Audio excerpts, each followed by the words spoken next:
A very warm welcome and good morning to all the delegates for Day 3 STTP. Today we are going to have another bunch of knowledgeable talk by eminences. Before starting the session, I extend my warm welcome to our first session resource person, Dr. M. Karthikeyan, Senior Principal Scientist, Chemical Engineering and Process Development, CSIR-National Chemical Laboratory, Pune. Sir is going to deliver his talk on artificial intelligence in anti-cancer drug design. Now, may I request Dr. B. Jyoti ma'am to brief about today's session speaker. Ma'am, over to you. Thank you, Divya. Respected convener, today's speaker, faculty and delegates, good morning to all of you. Myself, Dr. Jyoti, Professor, Department of Pharmacology, Seven Hills College of Pharmacy, Tirupati. It's my honor and privilege to introduce today's first session speaker, Dr. Muthukumaraswamy Karthikeyan. Dr. Karthikeyan is a Senior Principal Scientist in the Chemical Engineering and Process Development Division at CSIR-National Chemical Laboratory, Pune. Dr. Karthikeyan holds PhD in Organic Chemistry 1998 and working in the area of chemoinformatics, its application in drug discovery and design of novel materials for the past 30 years. Sir is also recipient of Boycast Fellowship Award in 2003 by DST and Overseas Associate Award in 2007 by Department of Biotechnology. He is selected for 2015 Open Innovation Challenge Award by Thomson Reuters and Stanford University. He has authored a unique textbook on practical chemoinformatics, that is Springer 2014, and published about 30 research papers, and holds several national and international patents in the area of chemoinformatics for drug discovery and material design. Currently, Sir is working in the area of harvesting large-scale molecular data associated with medicinal plants and their bioactivity, artificial intelligence application for cancer cure and antiviral design, precision, agriculture applying artificial intelligence, IoT, and robotic methods. So thank you one and all for giving this opportunity. Now I request Dr. Karthikeyan sir to take over the session.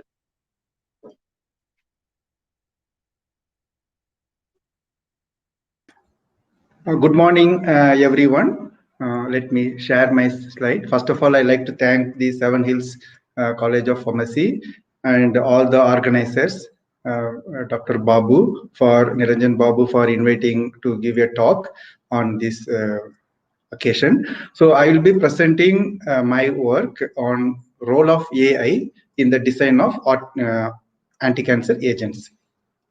Let me share my slides.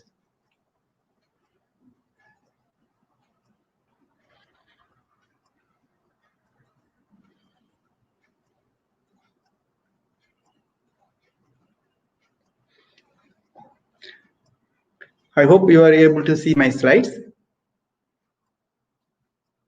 Yes, sir, we can able to see your screen, sir. Thank you, sir. Okay. So I'm going to present the role of artificial intelligence in drug design, especially anti-cancer agents.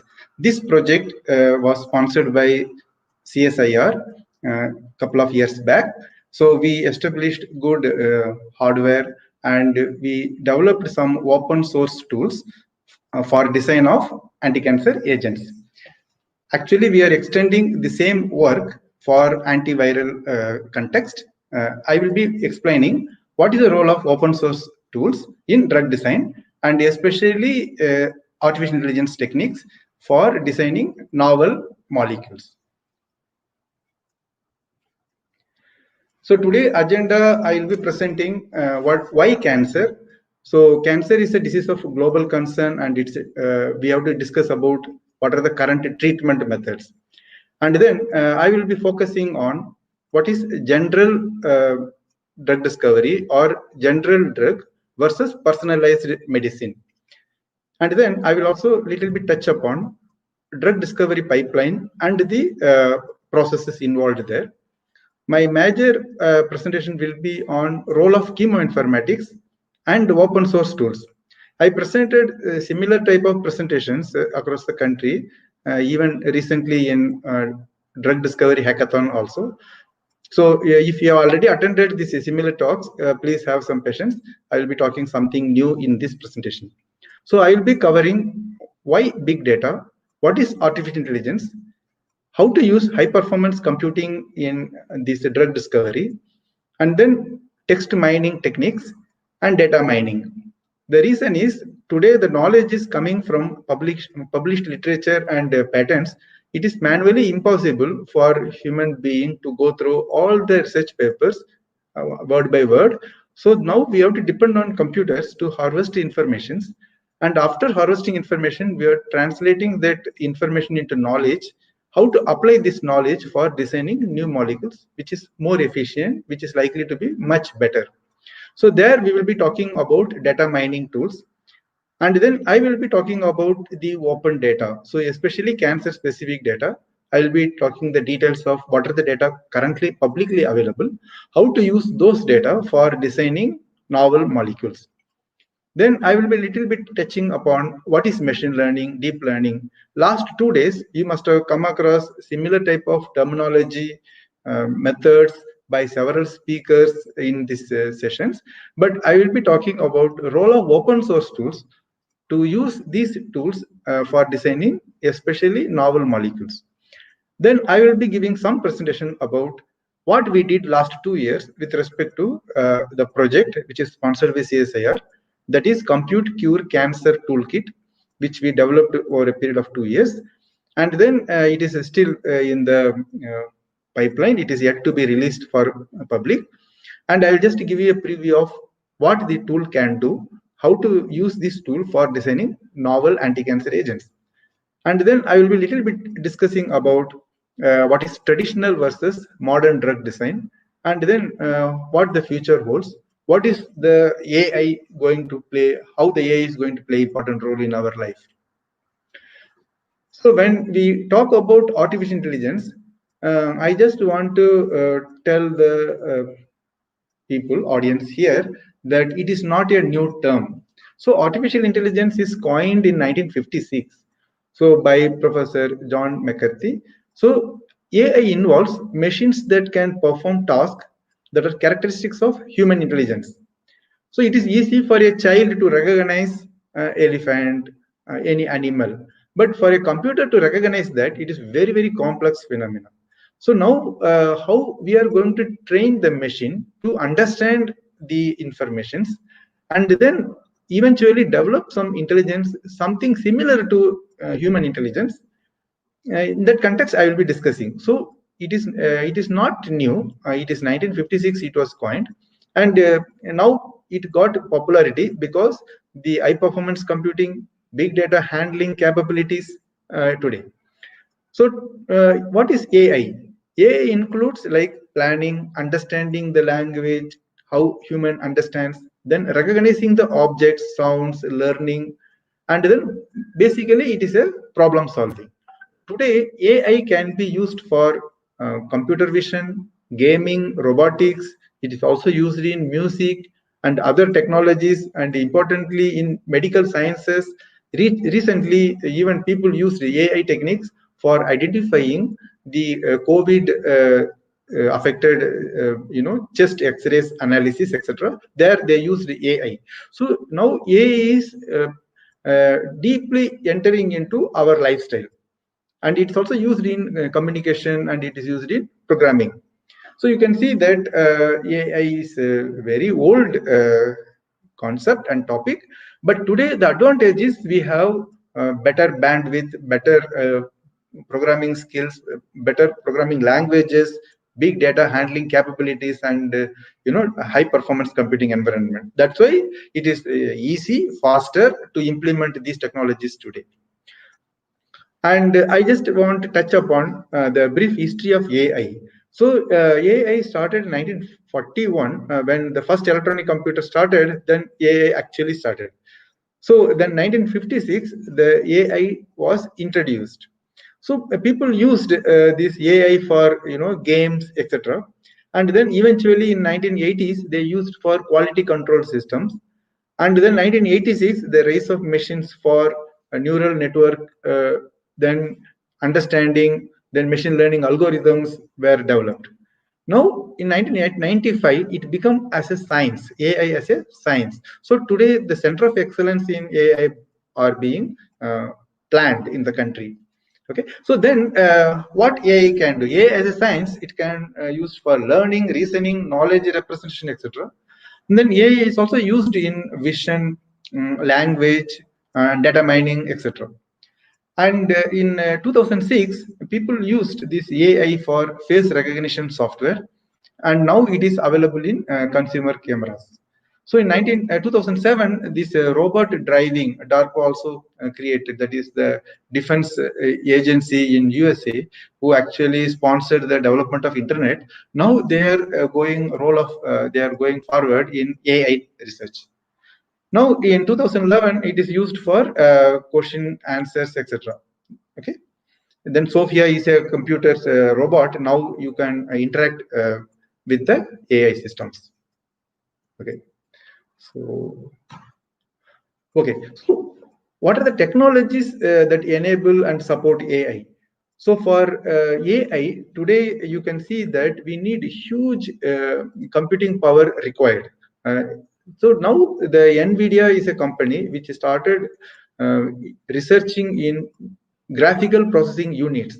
That means in these GPUs are used for proper, nice graphical presentations in a faster speed, access, etc. But now these GPUs are also used for computing. So what is GPU? GPU is a small processor. We use normal CPUs in our computer. GPUs are graphical processing units. Now these graphical processing units comes in large numbers. Say, for example, 3,000 graphical processing units can be in a one computer. So that means it is going to be at least 100 times faster than the normal computers, because you have 3,000 cores available. So now 40,000 cores, 50,000 cores are common in high performance computing. So what does it mean? So that means you are going to reduce the computing time by so many factors. So 50,000 cores can do much faster than a single core what it is doing. So because of this, now today AI is becoming practically applicable. Then second thing in AI is Internet of Things. So that means things can speak. So now people are using sensors technologies. The sensors can tell, they can speak to the machine. So you can understand the environment in which, for example, a plant grows. So suppose today people are talking about vaccines. So the vaccines are manufactured, transported, and finally it is reaching the consumer. So what is the guarantee that vaccine which is developed is reaching the customer without going through severe thermal shock? What happens when the vaccine goes through a thermal shock? If the vaccine goes through a thermal shock, it loses its efficacy. So now people are using this Internet of Things where to track from manufacturing till consumption of, for example, vaccine. So now these technologies are used. AI is also used to continuously monitor the transport of materials and the environment in which these materials are transported. Okay, so the Internet of Things is also play important role in today in AI. So we are using Internet of Things for agriculture purpose. So I will discuss in some other sessions later. But the common thing is AI. The machine should understand the data, and then it should help to build models, apply the models for decision making. That is what the entire thing is all about. Then what about the advanced algorithms? So these advanced algorithms are already available. So that needs to be used for developing models, applying this model for predicting the properties, then identifying the molecules with desired characteristics. That is very important in drug discovery scenario. So then there are about application programming interface. There are so many other technologies are coming, softwares are available. So AI now becoming practically implementable.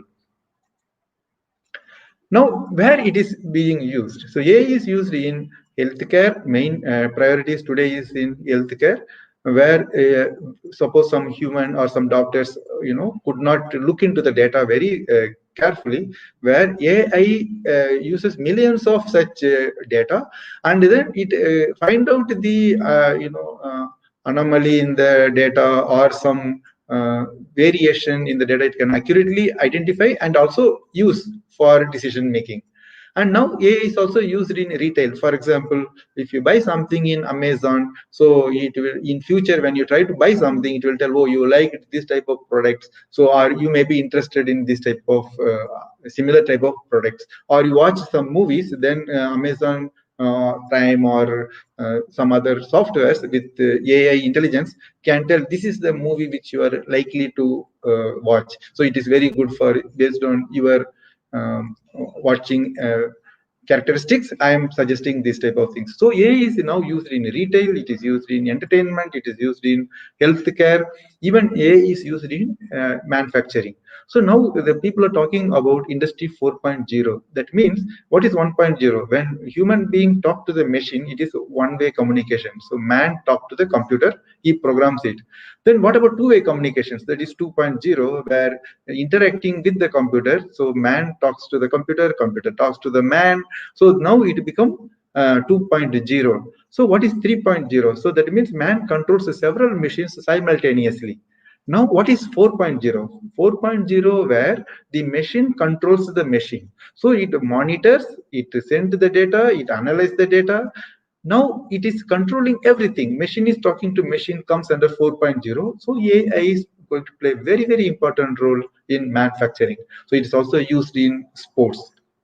So you must have seen in cricket, there is a third umpire, there is a machine learning techniques. So people are using AI for even gamings also. So basically the application of AI is too many areas it can be used. So it is used in gaming, astronomy, healthcare, transport, agriculture, education, e-commerce, entertainment, robotics, automotive things, and then even social media. People can mine what was tweeted a few seconds back, and then they can use it for decision making. So because huge data is coming, so we need computer intelligence to analyze and interpret and do some decision making. So AI is used in several domains. It is also most importantly used in data security. So now, if you can see that, I'm just trying to show that there is a computer science, and then under the computer science, there comes AI, machine intelligence. You are trying to mimic humans. Under that, there is a machine learning that is a subset of this AI. And then inside that machine learning, there is something called deep learning. So I will go into the details of what is machine learning versus deep learning when I go into the presentations. So, being a chemist, I have done my MSc chemistry and then PhD in synthetic organic chemistry. During my MSc days, I was so inspired by Dr. Professor E.J. Corey, who used in 1960s artificial intelligence for synthesis. So it is not new. He is a Nobel laureate. So he received the Nobel Prize in chemistry. And then you can see this research publication, computer-assisted design of complex organic synthesis. So what does it mean? That now, if you know the molecule, this molecule is very important. Say, for example, using your computer simulations or drug discovery procedure, you identified a compound which is likely to be more effective and more efficient. Now you want to know how to synthesize this compound. So if you go to a chemist can look at the molecule, he will see the the bonds which can be made and broken, etc. Then he will develop a synthetic strategy. So now in 1960s, Professor Corey and the team, Professor Wipke, so they developed the AI-based technique where they put all type of reactions into the computer systems. So by looking at the reactions, it can tell what are the reactions can be used for synthesis of this particular molecule. So that AI now eventually used for designing synthetic routes in organic synthesis. Okay, so that is what inspired me when I was pursuing my PhD. That time also I looked into this topic, computer-assisted organic synthesis. Even I used for my own research problems. So how to synthesize a molecule and identifying the strategic bonds, disconnecting approach, then how to make it in a shortest possible route and maximum yield. That is what minimum required. So today, if you want to synthesize a compound, so you will look into SciFinder, other knowledge-based systems. So that is very time-consuming. But using these AI techniques, semi-empirical approach, so looking a given molecule, that AI now can tell what are the ways in which the molecule can be synthesized. So AI is used in this. So I will just touch upon the work which we did in 2005, where we want to accurately predict the melting point of organic compounds. So this work was published in 2005, where you can see that we used artificial neural network (ANN) techniques to build the mathematical model. So using this mathematical model, we were able to build the model for around 4,000 organic compounds, diverse organic compounds, as simple as this molecule to as complex as these molecules. So that means you have melting point for a small molecule, you have melting point for big molecule, the melting point ranging from 15 degrees Celsius to 450 degrees Celsius. So now you have a molecular complexity, you have a variation in melting point. So whether machine can understand the variation in molecular structure and then corresponding variation in molecular properties. Say in this case, we use melting point. So now can I predict the melting point of a novel molecule which is not yet synthesized? That was our main objective. So what we did was, so we used these machine learning techniques, deep learning, machine learning techniques those days to understand the variation in chemical structure, fragments in the molecule, and then the correlation with respect to the melting point. So finally, we were able to predict the melting point of organic compounds in the range of 2 to 5 degree Celsius variation in the range of 15 degree to 450 degree. That means if you given a compound, the computer will predict this is the melting point. So that means if you start putting into the machine, melting point machine, and then you start increasing the temperature, whatever they predicted with plus or minus 2 to 5 degree variation, you can see that compound is melting. So that we were able to reproduce, and we were able to predict the melting point of organic compounds that time. So eventually we applied these techniques for predicting the other properties and biological activities in our research. So what is in drug discovery, how we can use AI? So drug discovery, we have to identify a novel molecule, we have to identify the lead molecule, and then we have to do, this is a standard drug discovery pipeline. So where first you have to find the target, what are the protein targets which is related to your disease of interest, because the target or proteins where there is a variation in target function, then you get the disease state. So now we have to regulate this particular protein or with the help of small molecule as a drug. Then we have to identify the drug target interactions. You have to study all these things. So now once you identify the protein targets, then you have to identify the lead molecules, then you have to find the test candidates, then you have to do optimization, we have to do focused screening, then you also should need to do high throughput screening, and then toxicity studies. Then it goes through several iterations. Finally you end up with some few set of compounds that is used as a drug discovery. So it's a 15-20 years of research, and it is a huge lot of money is involved in it. Now the question is, can we use these machine learning and computer predictive techniques to minimize the time and reduce the cost? When you reduce the time, automatically you reduce the cost. Okay, so now this is we are trying to show how this computer technology can be used for design of novel molecules. So the idea of using artificial intelligence to accelerate drug discovery and boost success rate of pharmaceuticals has inspired lot of activities, large amount of activities, last several years. Okay, so now AI-driven R&D vendors are there. There are top pharmaceutical companies which are implementing AI in their systems. Now you can see in Indian pharmaceutical industries also started collecting the data which can be used in artificial intelligence techniques to design better drugs. So today, because of the COVID situation, so people are trying to identify suitable antiviral compound for this COVID-19. So I will be coming into that, how we can learn from the antivirals and how to prioritize these molecules with specificity and selectivity using AI. So now the big data is also large amount of data is coming. So there are millions of compounds available in public domain. We need to process them. We have to calculate the physicochemical properties and then use these virtual screening protocols to prioritize them. So in addition to this, there is another topic called Omics, where the that private means basically it's a personalized medicine context. First, you need to understand what is your DNA, gene, protein, metabolites. All the information needs to be integrated. This comes under omics data analysis, and then eventually you are trying to see the molecule which works for some person may not work for others. So you need to find the selectivity, specificity with respect to this genomics information. So there, cancer is also a very important disease, and then this omics-driven anti-cancer drug discovery is also going on in parallel. So now in AI in drug discovery, what are the how the AI is in drug discovery? So it used in biology, it used in computation. There is a technology. So there are three aspects.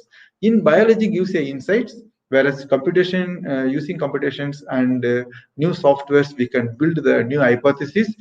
And then it is like a cycle. So biology, technology, and computation work together to identify a new molecule or new data. And now it is in the drug discovery pipeline.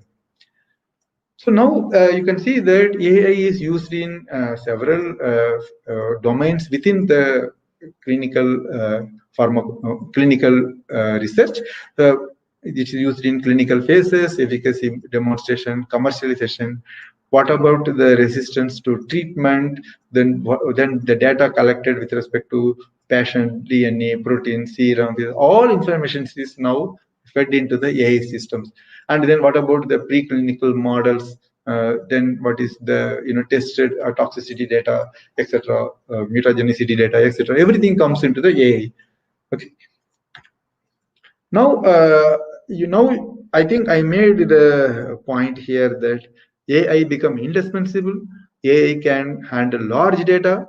The drug discovery is a multi-discipline, multi-domain data, several varieties of data, a large volume of data is coming. Now we need AI systems to understand and design the things. So let us look into the cancer very specifically, because now my topic is restricted only to how to design novel anti-cancer agents using artificial intelligence. So now let us look into the cancer. Cancer is like an epidemic. So it is a huge means a lot of people are dying because of cancer, and you can see there is a trend, increasing trend of incidences of female breast cancer. So this is several countries are there. So this is the statistical data which actually I just put a snapshot of a small period. You can just show the trend. So 1975 till 2010, it is growing. So it is not reducing. You can see the trend is increasing. So for different countries. So India is not left behind in this. India is also, there are a lot of incidences of cancer, but unfortunately, due to some societal context, or people are shy in expressing that they have disease called cancer, so they try to hide the informations, or they are little bit, a lot of information is not put it in public domain. That's why the peak is not shown. Actually real number may be multi times more than what is projected here. Okay, so now you can see that all the countries are facing these cancer problems. There is an urgent need for development of some better anti-cancer agents. So now you can see that these are the incidences of cancer, but what is more alarming is the actual death happened after the cancer. So this is the incidence. You can see that is not much, but when you see not so developed countries where the death is very, very high. Say, for example, Africa and South American countries. Okay. Now let us go into details how AI can help in cancer research. So this people use machine learning, deep learning, and image processing techniques for this breast cancer classification. So they used these machine learning techniques to identify what is the most common type of breast cancer is the most common type of cancer. So it caused several deaths across the world. So now, can we identify what is the level of cancer, what is the type of cancer, what is the which stage the cancer is, by looking at the periodic images, the images taken from the patient, the samples, which can be analyzed using this machine learning, deep learning techniques. Then we can see the progression of the disease. And then type of what is the treatment, so whether the treatment is helping or not, etc., can be analyzed using these techniques. So there are some, you can annotate the samples as negative samples, positive samples, then machine can understand and it can give proper recommendations. So that is one part of role of image processing, deep learning in cancer detection, cancer diagnostic, cancer data analysis. So here people are talking about this hallmark of cancers, especially the type of inhibitors, targets, etc. So now EGFR, cycle independent targets, then immune activating. So there are several type of these targets are there, and then several pathways in which this mechanism of cancer is known. So now you can see that we need to identify what is the pathway, what is the disease type, means disease this target specificity, and then corresponding inhibitor designs. So for example, in this case, we have to design the kinase inhibitors, then we have to develop the telomerase inhibitors. So there are VEGF signaling inhibitors. So there are several PARP inhibitors. Okay, so there are several pathways and several targets involved. Now we have to specifically target that particular target. So we need to identify the molecules which is specificity with respect to the target of interest. Now you can say that the inhibition of tumor growth by targeting downstream signaling elements. So these are all the standard informations which you can find out in the literature, that what is the pathway in which this cancer progression happens, cell progressions. Okay, so what are the inhibitors? JAK inhibitors, SRC kinase inhibitors, PDK inhibitors. So we need to look into these inhibitors. Okay, so you can see that the complexity involved in designing several type of inhibitors. So this is the treating cancer is not so simple. It is complex because several targets are involved. So we have to treat the body, means without affecting the normal cells. We have to target the cancer specific cells. So there is a need for, it's so complex because we should not get much side effects. In chemotherapy, people go through several, means a lot of pain, and there are a lot of issues associated with this chemotherapy. Okay. So now let us go into the treatment of cancer. So there are several ways in which you can treat the cancer. One is surgery, removal of solid tumors. Another way is radiation. Third one is chemotherapy to kill cancer-specific cells located throughout the body, and then anti-neoplastic drugs that can differentiate between normal and cancerous cells. So here only we are going to look into the molecules and how to find the specificity, selectivity with respect to this treatment. Now, when you talk about cancer drugs, there are some common drug toxicities. Okay, that what are the toxicities associated with these cancer drugs? The drugs can affect the cells with the fastest growth and reproduce rates, especially bone marrow and epithelial cells and GI tract skins. Then there is suppression of bone marrow and blood cell reproduction leads to anemia, infection, bleeding. So these are all the common drugs toxicities. So So there are skin ulcerations, nausea, vomiting, etc. It happens in treatment of cancers. Then what are the type of drugs? There are some alkylated drugs uh, which irreversibly bind to DNA and interfere with the cell replication and synthesis of essential cell proteins and metabolites. There are some alkylators like vesicants will cause blistering and if spilled on the skin. So there are several other risks associated with adverse effects associated with these alkylator drugs.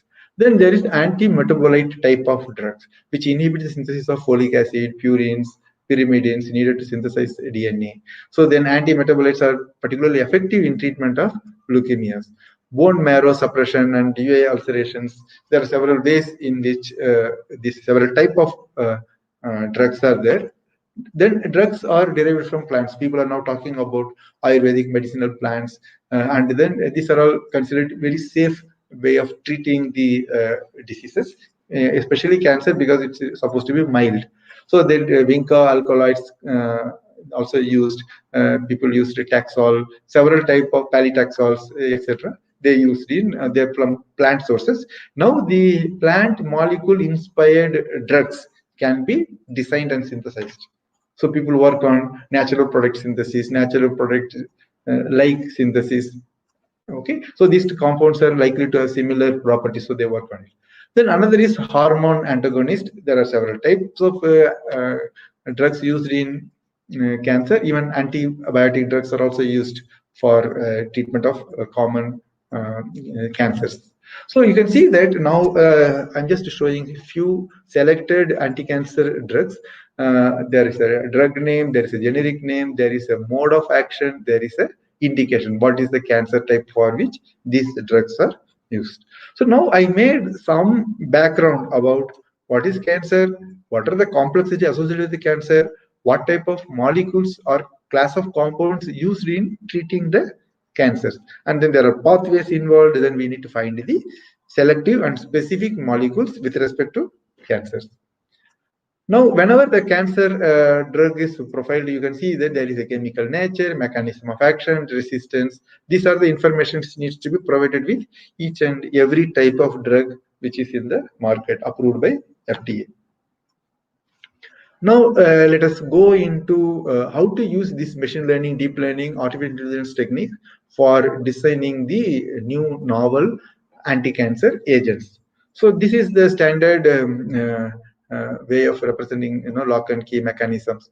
So now you can see that now it become a common man knowledge, where even newspaper articles are talking about artificial intelligence and machine learning allow us to construct computational models that learn from known information about a target protein and infer the features required for a corresponding drug.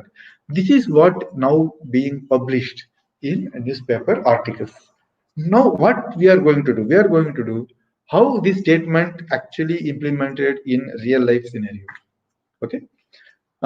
Say, for example, I just want to give some analogy with respect to general drug, with respect to personalized medicine. Today, everybody knows that general drugs are like rupee notes, which only everybody can use. Whereas this personalized money, personalized drugs are like your personalized digital cards or your UPI platform, where you use only mobile number linked to this can be used. So now I want to give some analogy with respect to common drugs with respect to this personalized medicine. So common drug can work for many people, like paracetamol, aspirin. This can be used for everybody. But whereas cancer specific drugs should be very specific and it should be selective, so that common may not work for all people. So since these cancer specific drugs are, which we already come across, that there are several pathways involved, there is a DNA targets involved, so that common drug may not work for all these people. So we need to identify omics specific treatment, then how we can use this omic technology with anti-cancer discovery technology using AI to identify the drug specific for particular person based on his pathway in which the type of cancer, etc., etc. With that background, just I want to give some role. This is the standard slides which you must have come across from several presentations. I also want to show this particular slide because we want to show where the chemoinformatics technology play an important role in entire drug discovery development. So this identifying disease, isolate proteins, we don't have any control. Once the molecule is found active based on my random screening or through proper rational drug design, so you identify some drugs which takes 2 to 5 years or 1 to 3 years in preclinical testing. Then it goes to scale up, formulation, then human clinical trial. Finally, it comes as a approved drug. Now let us go into the technology which related to impacting this process. So we don't have any much technology about identifying disease. So once the target is identified, once the protein is identified, once the gene is identified, now you can see the technology space where genomics, proteomics, biopharma data all comes into the picture. Then high throughput screening where millions of compounds can be screened both in real world and also in the virtual world. Then combinatorial chemistry comes where rapidly producing vast number of compounds. Nowadays machines are available where given some template molecules, you can synthesize a large series of compounds automatically. And in computer, it is also very easy to, given scaffold and functional group, you can generate the millions of compounds in silico, and those compounds can be in silico also, you can screening the compound. So today we will be talking about role of AI in virtual screening, especially generation of new molecules and unrelating the molecule with proper activities, etc. So then here you can see that molecular modeling and virtual screening, in vitro screening, etc. play an important role. Okay, so now we will be discussing only the small molecule space. I will be restricting my presentation only to role of chemoinformatics or molecular informatics, how to annotate the molecule with information and how to use the information for building the models and use this model for predicting the better drugs. Okay, fine. So now let us go into the. So now, since we talked about too much about cancer, we talked about the drug discovery pipeline. We understood there are several technologies used. Now I will go in deep. What is cheminformatics? Then how the cheminformatics play an important role in drug design. So that part I will go. So cheminformatics, I'm working last 30 years. So what we do collection of information. We do text mining, we do data mining, we collect the information from scientific literature. There are about 50 years of data is already available. There are about, by the time I speak, there are about 35,000 type of journals which publish chemistry related information. So after 35,000 type of journals, then every day some new data is being published, either it's a molecular data, isolation data, characterization data, bioactivity, toxicity data, they are being published. So basically the data is flowing in high speed to the literature. So now, okay, from the time you do the research till you publish, there is a lot of gap. But if you see that you are not able to even handle the data which is dynamically coming, number of papers being published, how many papers we can read in a day, in a month, in a year. So we need to analyze all this data to build the models so that we can use this information for designing better drugs. So in cheminformatics, actually, it is not only for chemists, it is for everybody. If you're a chemist, biologist, teacher, experimental scientist, database developer, software developer, anybody can come and complement in this domain, because everybody's expertise is required here. There are about 35 million publications already available in public domain.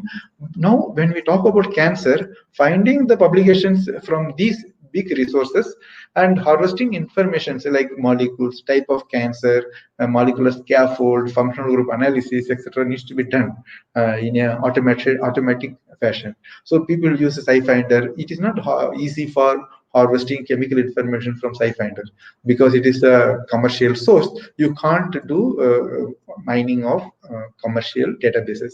So now we have to find alternative method. So like PubMed, PubChem, these are all the freely available resources. where you can use these open source tools to do mining the data. So then there are about 15 million patents. So what happens? What is the difference between patent and publication? In patent, they discover some few molecules and they claim that lot of molecules, class of compound itself, they will claim. They use the Marcus representation of the molecules. Say, for example, if it is bromobenzene, iodobenzene, fluorobenzene, they call halobenzene.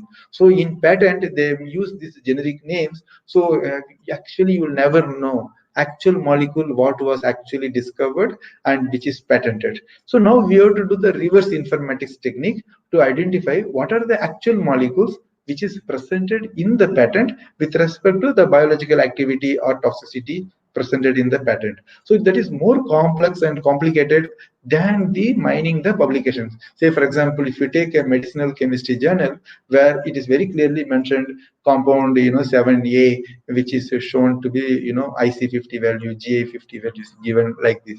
But in patents, it is just shown alkyl, aryl, halide, something like that they'll mention. So you'll never know exact molecule with respect to that particular patent. So there is more complexity involved because people want intellectually protect the molecule, so they hide the information in patent, whereas explicitly it is presented in publications. So we have to use both the technologies to identify the molecule, bioactivity, and property information extracted from these resources. So if you don't have good information, if you have noise in your information, the prediction cannot be accurate. So when you do the process, the data should be very accurate in this research. Okay. Now, what is the take-home message with respect to cheminformatics? Since some people may be new to this topic, so basically, what cheminformatics is doing is just mixing the information resources to transform data into information, and eventually the information into knowledge. Why we need that knowledge? So that we can make better decisions faster. So what the cheminformatics actually technology-wise does? So actually, you have to design the databases. You have to design some repository, design creation, organization, management, retrieval, analysis, dissemination, visualization, and the most importantly, use of chemical information. So that is why this machine learning, deep learning become handy in cheminformatics, because we already organized the molecular data in a proper format which machine can understand. So it can answer, and it can answer correct answers as per our expectations. So what is our questions?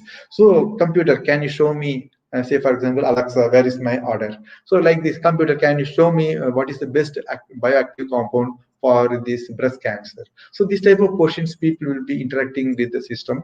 Eventually they expect the AI should tell the best molecule. Okay, that is not far off, and today eventually it is possible. I will also show you how it can be done. Okay, so then what is cheminformatics? Cheminformatics is beyond informatics. What it does, it helps to discover hidden patterns responsible for desired bioactivity or physical chemical property of new chemical entities. So this is the key component, how the AI is going to work. So AI is going to identify the hidden patterns responsible for bioactivity. So if given a molecule, what is the functional group, what is the feature, what is the fragment responsible for bioactivity? So accordingly, it will suggest the new molecule. So that is what our expectations are here. In silico experiments are used, for example, decide which compound to synthesize, which compound to screen, what to buy, whether the compound which is in my mind is already available in public resource, can I buy directly from the commercial source, and then later can I modify and then I do the screening. So these type of things can be done with the help of computers. So people also use the protein ligand docking. I will also show some experiments that how to do protein ligand interaction studies, how it is relevant with respect to drug discovery, especially anti-cancer agents discovery. So then what we do, actually, this is like what day-to-day activities in NCL. We were actually collecting regularly all type of molecules. NCL people are synthesizing every day new molecules.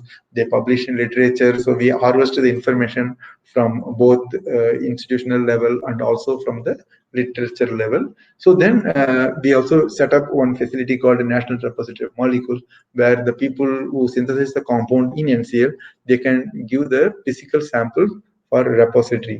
Now this is actually being done at IICT CSIR laboratory, where people can submit their compound for screening against the particular target of interest.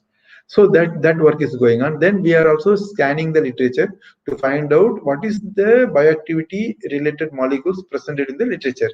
So we are also trying to build the biological network where we are linking the disease, target, proteins, ligand, molecules, bioactivity, etc. in a network format. And then regularly we are working on structure activity relationship, where the molecule and properties is known. Now we use the machine learning, deep learning techniques to build the mathematical models, then apply this mathematical model on the novel molecules, which is not yet synthesized, and then prioritize those molecules. So once the molecules are prioritized, then we can go to the chemist and tell them, okay, these compounds are promising compound, can you synthesize? Once if you synthesize, then we can go to biologists and tell that, yes, so these are the promising compound, can you screen it? So this is how this knowledge-based synthesis and screening eventually will happen. So this is what happening in NCL. So we are working towards that activity. So we are also working on physical-chemical property calculations, melting point prediction, which I already shown you. There are other properties also we are keep predicting based on the data which is available. So then to give you a brief outline of how the cheminformatics for drug design works, first you have to identify the new lead molecules, and then optimization is done on the lead structures. Then we have to perform the structure activity relationship, and then we have to compare the chemical libraries, what is commercially available. Then we have to analyze the structural diversity. So because why structural diversity is important? If some molecules are already patented, the particular class of compounds, we can't work. Even if you synthesize that compound, if you found biologically active, we can't go for commercialization of this compound. So we need to identify the structural diversity, how it is different from reported in the literature. So can we design a better molecule? So this is where this cheminformatics play important role. So then how to plan a chemical libraries, then high throughput screening, then we can do protein ligand docking studies and de novo design of ligands. So then we can actually use the powerful tools to minimize the animal testing, etc. So can we learn from experiment, and then we can design the better things? These are all the things. So the main aim is, can we stop animal cruelty, animal testing using this virtual screening? Now we FDA also approves the computer-based screening or toxicity predictions. So then the main component in chemoinformatics is how you represent the chemical structures in computers and make the computer to understand. So then once you represent the chemical structure properly in computer, then you can predict the physical properties, chemical properties, biological properties. And then once you have the structure, you can also do the synthesis planning. Then you can do structure elucidation, reaction prediction, then what starting material we need, where we can use this AI techniques. So this slide I made is from 20-30 years back, that chemical structures can be represented in different ways, and we also developed a technology just to barcode the molecule. You know that today QR code you are using for payment. So we started implementing barcoding molecular structures. So in one single barcode, you can put a large molecule containing 2000 atoms, or you can put a library of molecule in a single barcode. So we published this work in 2005, that how to use these barcoding virtual libraries, barcoding of the chemical structures. By scanning the barcode, now computer can understand from the barcode what are the complexity of the molecule, whether it can be converted 2D into 3D into docking studies, other property predictions, etc. So now, because we are going for robotics, so computer vision, we can use this barcoding technique to recognize the molecules, and then you can predict the physical chemical properties just looking at the barcodes.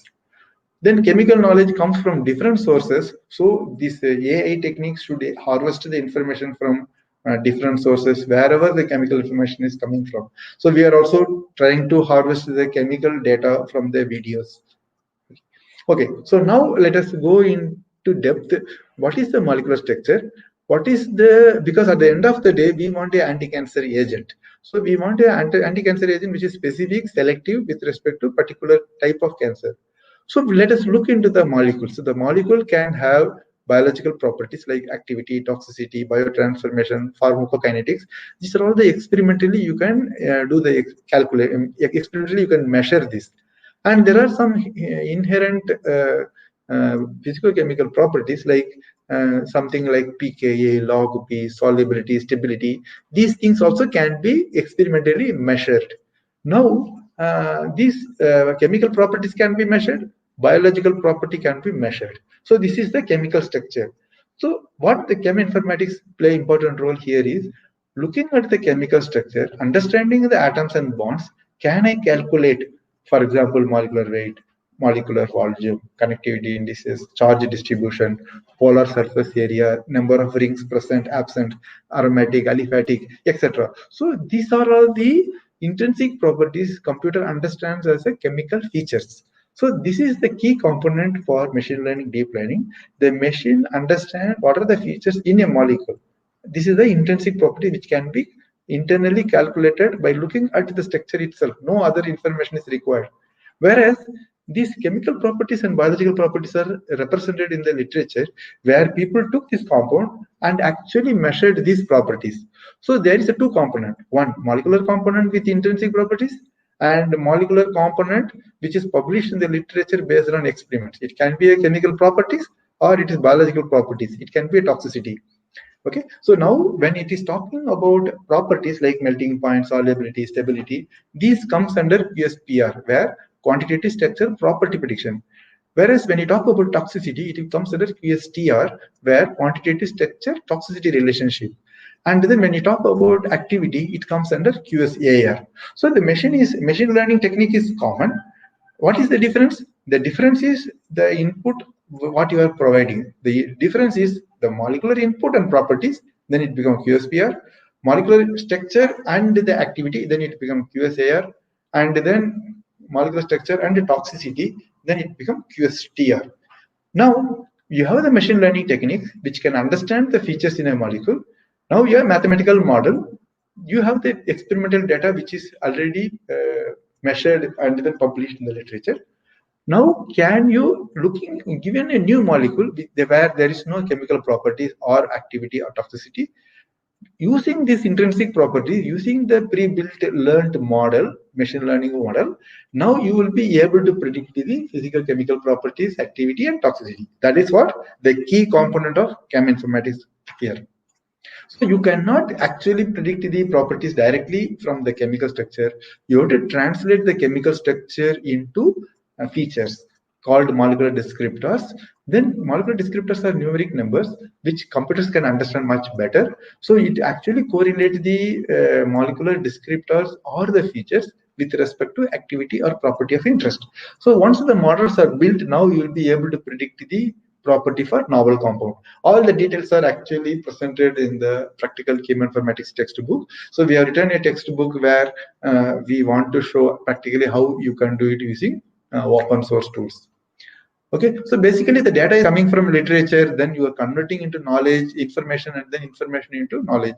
So your measurement, experimental measurement or biological activity is a context of with the context chemical structure, you are making the computer understand, then you do some generalization, then it is called inductive learning. Activity plus structure, then you build the model. So apply the model on the knowledge and then given a molecule, you predict the bioactivity or the properties. So this is the machine learning, and then it is application of machine learning to predict the properties. So first you generate the data to knowledge, that's the model building, and then apply the model for predicting the data. That is the whole story here. Now I want to simplify the things. Molecular structures, you cannot directly predict the properties, so you have to represent the molecular structures in two-dimensional, three-dimensional representations, and then use the molecular descriptors. There are some commercial tools available, open source tools available to calculate the molecular descriptor. What are molecular descriptors? Your molecular weight is one of the molecular descriptors. So number of ring present, whether it's aromatic, aliphatic, number of single bond, number of double bond, and number of atom present, type of atom present. You are describing the molecule. That is why it is called molecular descriptors. So the machine learns from those descriptors or features. Now it correlates with the property of interest. That is what QSAR is all about. So then what about the machine, whatever the descriptors? How many descriptors you can calculate? There are about 2,500 descriptors which can be calculated using this open source tool, like chemistry development kit, and there is a Pathol descriptor where you can, given a molecular structure, you can calculate 905 numbers, numeric descriptors. So what are the type of descriptors? Descriptors can be constitutional, topological, physicochemical, quantum chemical, electrostatic, and drug-like indices. So these are all the numeric values. And you have a bioactivity or you have toxicity of interest. Now these numeric values will be mathematically correlated using this machine learning, genetic algorithms, neural network, deep learning methods. Using this algorithm, using this statistical methods, you are correlating the descriptor with activity or property or toxicity of interest. Okay, so now I will just a little bit touch upon how the text mining is done. You can't manually read the manuscripts word by word, character by character. So we developed the technology to read the automatic reading and the extraction of chemical information and bioactivity information from the literature. So what we do, so given a research paper, so I try to extract the gene, protein, drug, disease related information with respect to cancer. Say there are some 10 types of cancer, so then each type of cancer, then cancer specific drugs, anti-cancer agents presented, and then their corresponding cell line data. So people took the molecule, they tested on a particular cell line, they got the bioactivity. It can be GI50 value, that is growth inhibition 50, LC50 lethal concentration, or TC50 toxic concentration. So there are several log P solubility. So many information is already available in the literature. So we are trying to identify the drugs and then disease, that is cancer, and then all the molecule and corresponding data from the text mining. So now I will little bit touch upon what is chemical structure, how the chemical structures are used for building the mathematical model, how the mathematical model can be used for predicting the physicochemical properties of the molecule, which is not yet synthesized. So basically, you have a biological effect, which you took the molecule, tested against particular system, molecular structure you took, and then you tested, for example, GI50 value, bioactivity value, and then you know what is the molecular structure, what is the corresponding value. Using this, computer can make a biological effect is a function of molecular structure. So, for example, here you have a structure called paracetamol, it relieves the pain. Another molecule called cyanide, which is toxic. Third one is a saccharin, which is sweet taste. So, what is common? The atom and bonds are common, but the molecular structures are different. Because the structures are different, there is a difference in properties. So, basically, you can see that the variation in chemical structure, there is a variation in property. Basically, property is a function of chemical structure. So now, can you predict the property directly from the structure? No. So you have to translate the molecular structure into molecular descriptors and then use the machine learning, deep learning techniques to predict the properties. So for a different type of property or activity, you need to build a different set of descriptors and different mathematical models. You can't use only same set of descriptors for all properties. Okay, for every property there will be different set of descriptors and different mathematical models. So the molecule saccharin can be represented in a for example, compositions like C5H5NO3, and this gives a number of atoms, type of atoms, etc. So you can call one-dimensional descriptors. But then same saccharin can be represented like this, where you can see there is a benzene ring present, whereas this doesn't give you information whether benzene present or not present. Here, by looking at the structure, you can see benzene ring aromatic, there is a keto group, amide group, there is amide group present, etc., etc. Okay, then when looking at the 3D structure, you can see what is the volume, what is the polar surface area, etc., etc. So different type of representations gives a different type of feature extraction. So given a molecular formula, you can extract the type and type of atoms. If it is two-dimensional, you can get the fragments present or not. Third one, using three-dimensional representation, you can get the molecular volume. So why these things are important? Because when you tell AI system to understand whether it's a one-dimensional, two-dimensional, three-dimensional, and then the molecule can be represented different ways. Because it is a different represented in different ways, it extracts several type of parameters looking at the molecule. Now, once the computer understands the molecules and the properties, now it can design the better molecule. So what happens in QSAR? So you have a set of initial compounds, and then you have a descriptors. You build the initial QSAR model. So then you build the QSAR model. Y is the property of X, X is the structure, and Y is the property. Now you predict the property for the compound for the molecule which you already trained in the system. Then you found, okay, so I try to validate the model. That means you just predict the property for the compound which already trained. So now this is the training set you already trained, and then you found that what is predicted is little bit deviating from the experimental. So you have experimental data, there is a predicted data. So when there is a variation, now you try to modify the descriptors, you try to change the descriptor, you change the methodology, you change the mathematical expression till you try to get to the more or less similar 90% accuracy of able to reproduce the experimental data using this mathematical model. So this is the continuous process. So you have initial QSAR model, and then you keep on refining till you get to the satisfactory reproducible experimental data. So this is a procedure. So for these, people use machine learning, data mining, statistical, there is a pattern recognition, chemometric. So several methods are used for data analysis. So we took a compound, and then we tried to build the extract the scaffold. Why we need scaffold? Because given a molecule and scaffold, now you can build the virtual library based on that particular scaffold. So we developed a strategy for identifying a scaffold, basic scaffold, extended scaffold, where we modify the scaffold itself, and then framework where at least some skeleton of the ring structure is present. So we try to extract different type of scaffold or framework from the given molecules. So now, say for example, there are 70 million publicly available molecules out there. By doing this scaffold analysis, you found about 8 lakhs molecular scaffold. Say for example, benzene is one scaffold. Now you can see that there are 3 lakhs compound containing benzene ring. So one scaffold benzene can be present in 3 lakhs of compounds.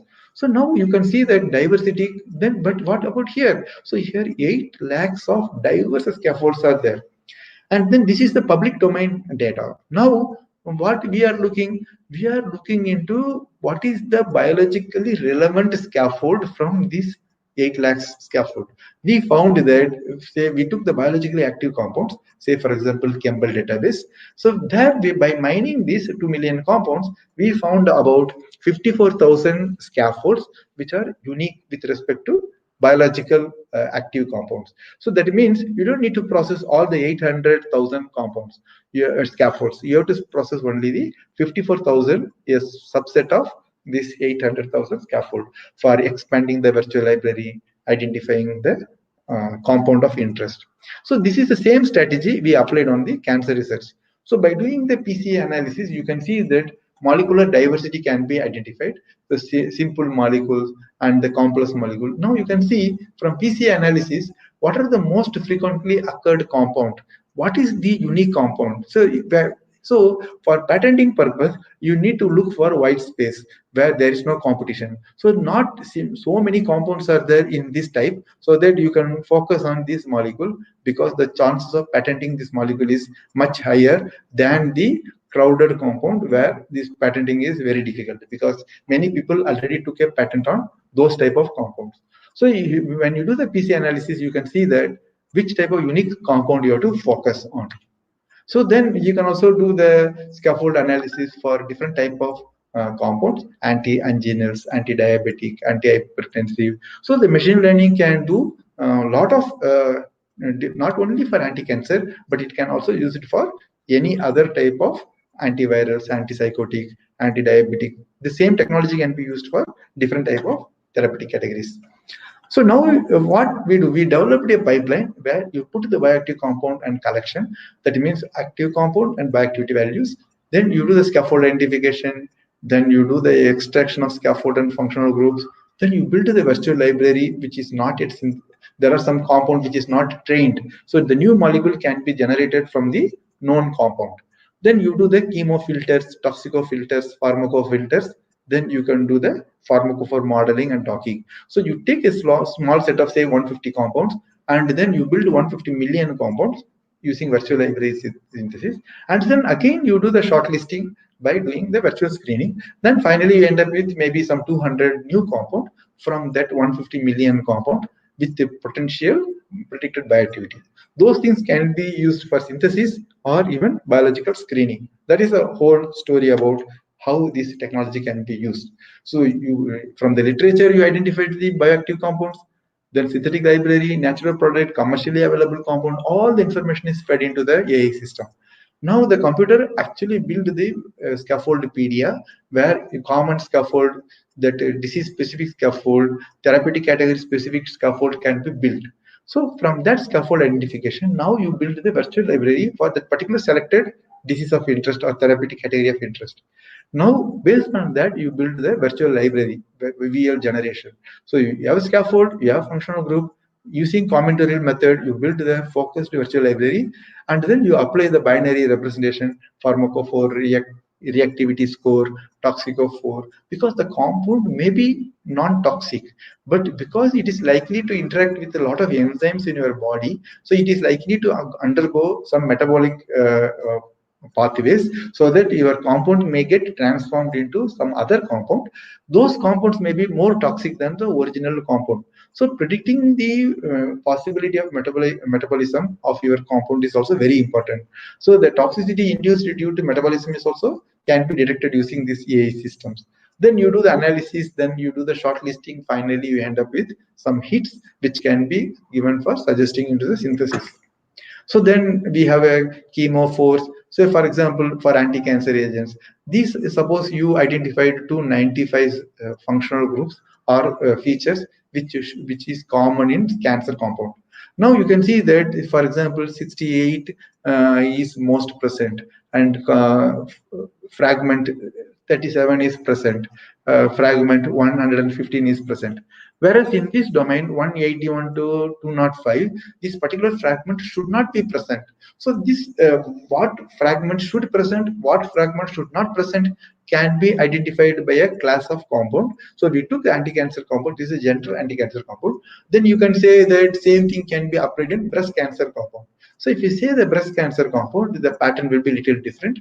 So based on that pattern, you can say that for anti-cancer compound, this feature should present.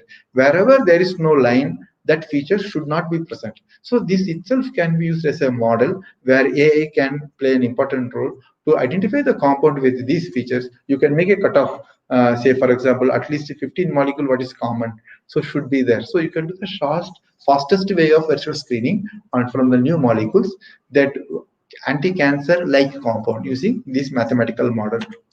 Then you can do some self-organizing map analysis, where green area is a pharmacophore oriented molecules, and this blue is chemophores, where it may not be it may be little toxic. Another is toxicophores. This is chemophore, means it can go through metabolic variations, changes. Whereas this, then you can see in this class, if each dot is a molecule, I would prefer the green molecule over blue or brown, because green is more favored over chemophores or toxicophores. This is another way of doing virtual screening. Now you know that by similarity score also you can find out. So dissimilarity and similarity score you can find out. Say for example, these two compounds are very far from each other, but in bioactivity space how they differ. Similarly, this similar compound likely to have similar properties. So you can do this type of similarity analysis and bioactivity analysis to pick up the compounds which is relevant with respect to disease of interest. In our case, it is anti-cancer. And then we also used the NMR spectral data, which is simulated NMR spectroscopy, where given a molecule, you can predict the H1 NMR and 13C NMR. So by taking particular class of drugs, say 1,200 drugs, what is the most common peaks present in those compounds? So then we can say that if you're synthesizing a compound, and if you're able to predict the NMR spectra, looking at the particular peak present or not present, we can say that whether the compound is anti-cancer or not, or particular therapeutic category of interest or not. So what is the most common peaks? If you overlay a lot of spectra over each other, then you will come up with the most frequent peaks. Then the peaks can be used as a filtering mechanisms to identify this. Also, we have taken the patent how to use this NMR spectroscopy itself as a screening protocol. So this is the same thing you can apply on 13C NMR prediction. So once you predict the 13C NMR for a compound, by looking at the peaks for a particular class of compound, you can use this one for virtual screening. This also we have taken. So most of the work, whatever I presented here, is already published for protein ligand complex guided virtual screening, and where you can understand what is the active site specificity, selectivity with respect to ligand of interest. So this also comes under your machine learning. You can see that most favored compound for that active site. Understanding the active site, understanding the molecular scaffold, molecular fragments, you can say that what is the most favored molecule for the binding in my system. So now, so far I explained the theory behind this drug discovery, how we applied in drug discovery, especially anti-cancer agents.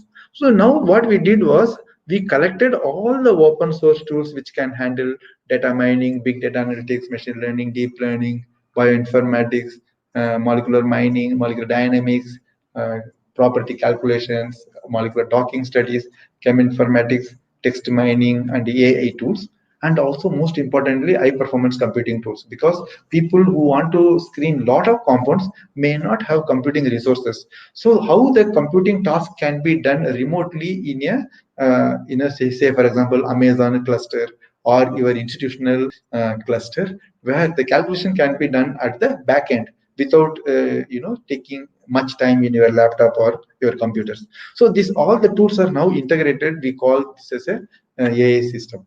So for this, the huge data also we collected 3 million data points, 2.99 million data of different type of cancer types, and then experimental data with respect to GA50 values we collected with respect to molecules and cell line data.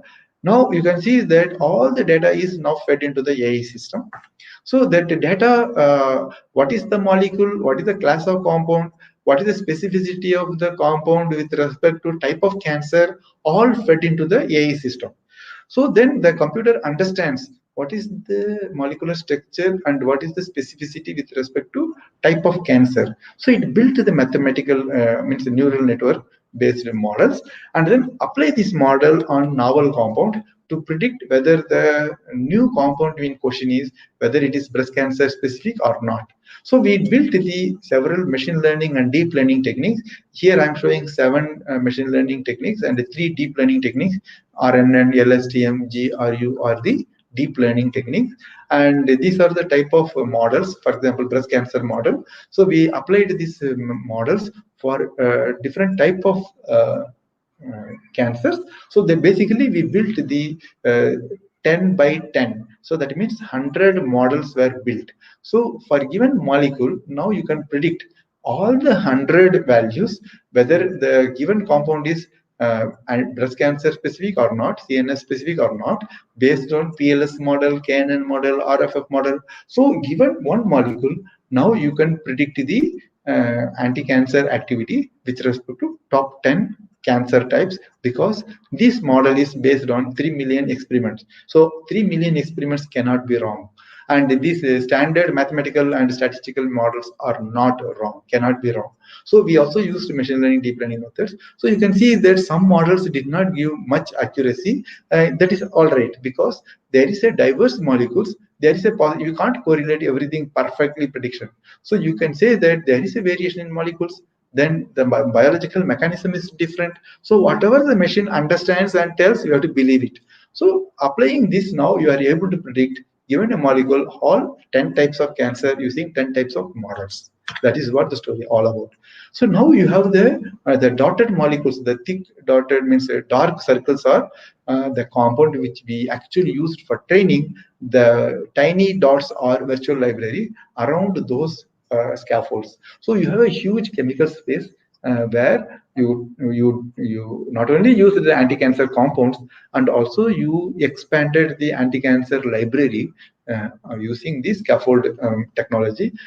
You built the virtual library of huge chemical space, and then you use these predictive models, apply this predictive model for activity versus inactivity. So the entire thing is now put it in a QSR workflow where you can load the molecule by activity. Machine automatically learns by calculating the descriptor, building the models. The mathematical models are built. Then apply the models on training set and test set. Then you can see the observed versus predicted. What are the outliers? Which molecules doesn't fit? Why? All explanation can be made, and then the mathematical models are built, and then this 100 models are applied on a given molecule, especially virtual molecule. So you build the virtual molecules and apply these models on these virtual molecules and use this model, and finally you predict the bioactivity. What you will end up with, the molecule is whether anti-cancer or not. If it is anti-cancer, for which type of cancer it is very specific based on the GI50 value predicted for using. So now you can see that you have several type of cancer types, and there are several machine learning techniques. Now you can predict the GI50. From this GI50 region, you can tell that which compounds are more selective and specific with respect to cancer types. So not only that, we also took the clinical drugs which is used in cancer treatment, and then from that, hello. Excuse me, sir. Sorry for the interruption. Sir, it's I'm like... going to finish, madam, in 5 minutes. Yeah, okay, fine, sir. Sorry and thank you, sir. So what is the timing given? Like up to 12, sir. 12, nah? So 5 minutes I will be. I'm almost close to the presentation. Sure, thank you, sir. Okay, fine. Okay, so basically you took the anti-cancer drugs and then built the scaffoldpedia. Okay, so then what happened? This is the entire workflow which I already described, where given molecules, you built the all the scaffold functional groups, and then you calculated the molecular these descriptors. Then apply the technology AI techniques for predicting the anti-cancer activity. So these are all the. Then we also extended this for antiviral studies. So because now COVID related molecules were published in the literature, so we took that 50,000 compound and tried to screen the COVID specificity. These are all the identification, means that descriptor space of these particular class of compounds. We did all this thing. So AI actually helps to understand the molecule and able to use the model for predicting the properties. This is the user interface where people can draw the molecule, and just by click they can get the bioactivity spectrum.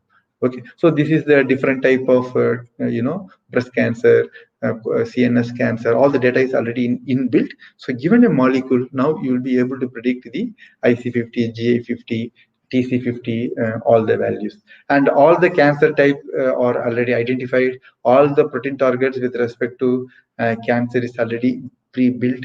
Now you'll be able to predict the bioactivity. All the machine learning, deep learning techniques are integrated in the systems. Then you can select all, and then you can shortlist the molecule. And this system is already integrated with high performance computing tool, where all the 20 nodes in the remote computing environment can be used for screening millions of compounds against the proteins of interest.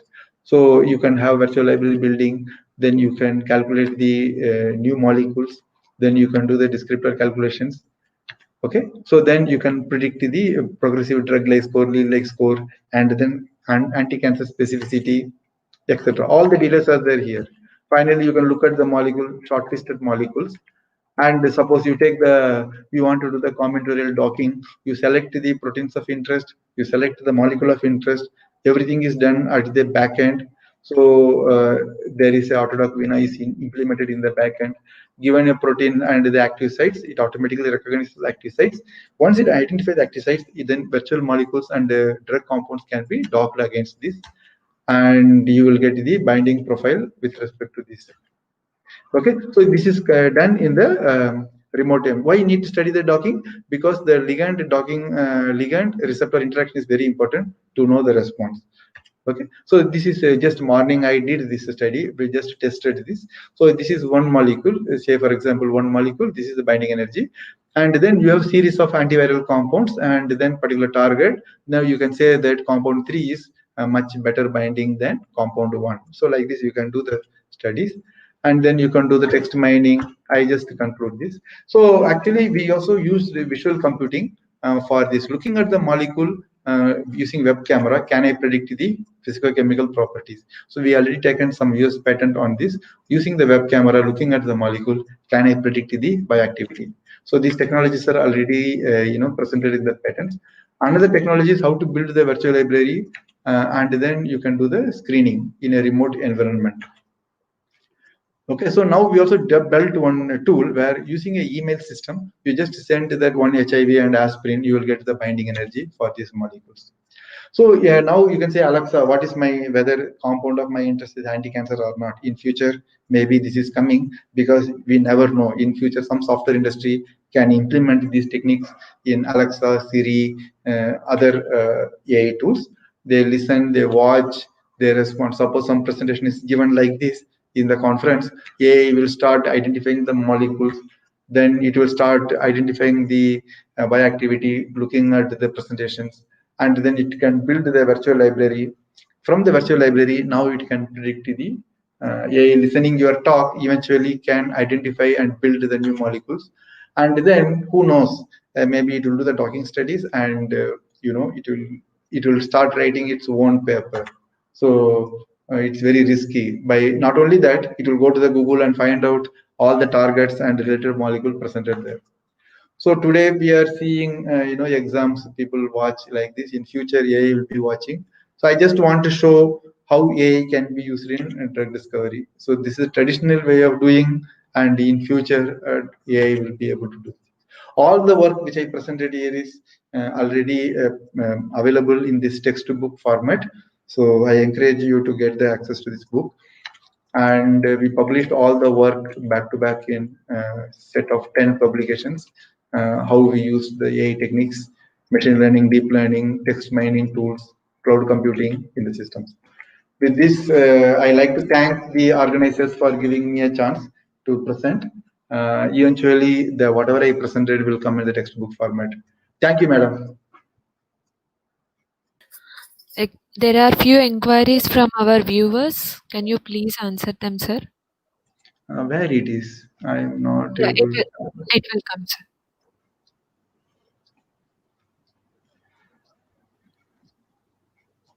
There is no comments. Is there any comments? Sir, is it? Sir, it was coming on the screen, sir, now. Okay, so there are some queries. Yeah, a lot of queries are there. So what is the procedure to register compound in repository? Okay, that is NCL repository. So I don't know. Any questions? You can read the question. I'm not able to see. Yes, sir. Can we do compound registration to natural bioactive compounds or to only synthesized compounds? See, what is that question? What is expecting? Can he unmute himself or speak? Because I'm not getting compound registration to natural bioactive compound or only to synthesized compound. Yes. What he means registration? Registration means what we are doing is whatever the compound synthesized in NCL, we are creating a repository. That registration we are talking about. So what is the procedure to register the compound in repository? So actually, I told you there is a repository built in IICT Hyderabad where you have to go to online and register your compound. Once you register the compound and supply the compound, maybe they will do the screening and send the results back to you. This is totally different. What I am talking is using computer technique, given a chemical structure, can you predict the property using AI technique? Okay, thank you, sir. Thanks for making us intelligent with your excellent speak on artificial intelligence, especially in anti-cancer drug design. And we are grateful for the time and effort you took to share about this valuable and interesting topic, sir. Your talk seem to be provide much needed help for many researchers who were at a standstill in their progress. Thank you, sir. And we wish to express our gratitude to our speaker, Dr. M. Karthikeyan, sir, for being with us on this great program. And please accept our token of respect virtually. Like, please receive our memento, sir. Thank you so much. Thank you, sir. I like to thank you for giving opportunity to speak my, my passion. Thank you so much. Thank you, sir. Can I disconnect now? Yes, sir. Thank you. Thank you, sir.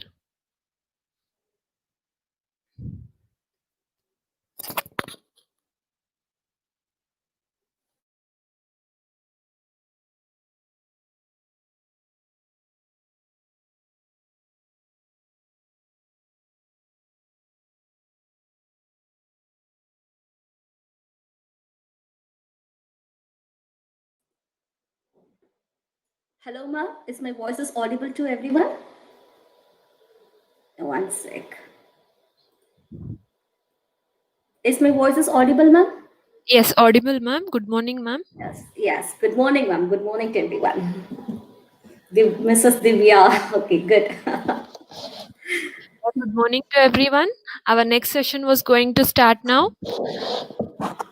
I feel privileged to introduce our today's speaker, Mrs. Dhivyashanmugarajan. Currently, Madam is working for Altem Technologies, Bangalore as Senior Application Scientist in the Department of Life Sciences. She pursued her MTech in Biotechnology from Satyabhama University with gold medal and advanced postgraduate diploma in Applied Biopharmaceutics from University of Medicine, New Jersey. She is an expertise in molecular modeling of proteins and transmembrane, molecular dynamics, and simulation of lipid systems. She has 22 publications and 2 book chapters in renowned international publication journals, and she is a reviewer of Asian Journal of Pharmaceutical and Clinical Research and a member of Indian Science Congress. We feel honored with your presence as today's speaker, ma'am. And on behalf of Seven Hills College of Pharmacy, I welcome you, ma'am, and thanks for being with us today. And I request you. Yeah, ma'am. Thank you so much for giving a brief introduction about me, ma'am. Ma'am. Yes. Yeah, Shall now I we request to start the session, ma'am. Sure. Thank you so much, ma'am. Thank you so much. Let me stop the camera and begin the session. Let me share the screen. Yeah, ma'am. One sec. Sure.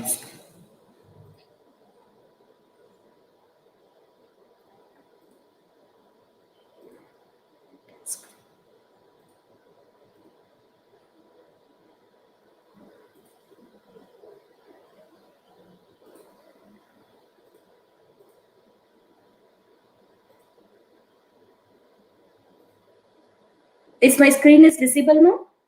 Yeah, it was coming, ma'am, now. Yeah. You can see my presentation now? Is it No, you can not. it? Okay.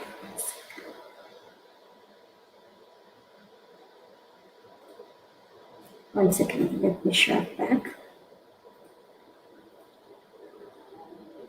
Share screen.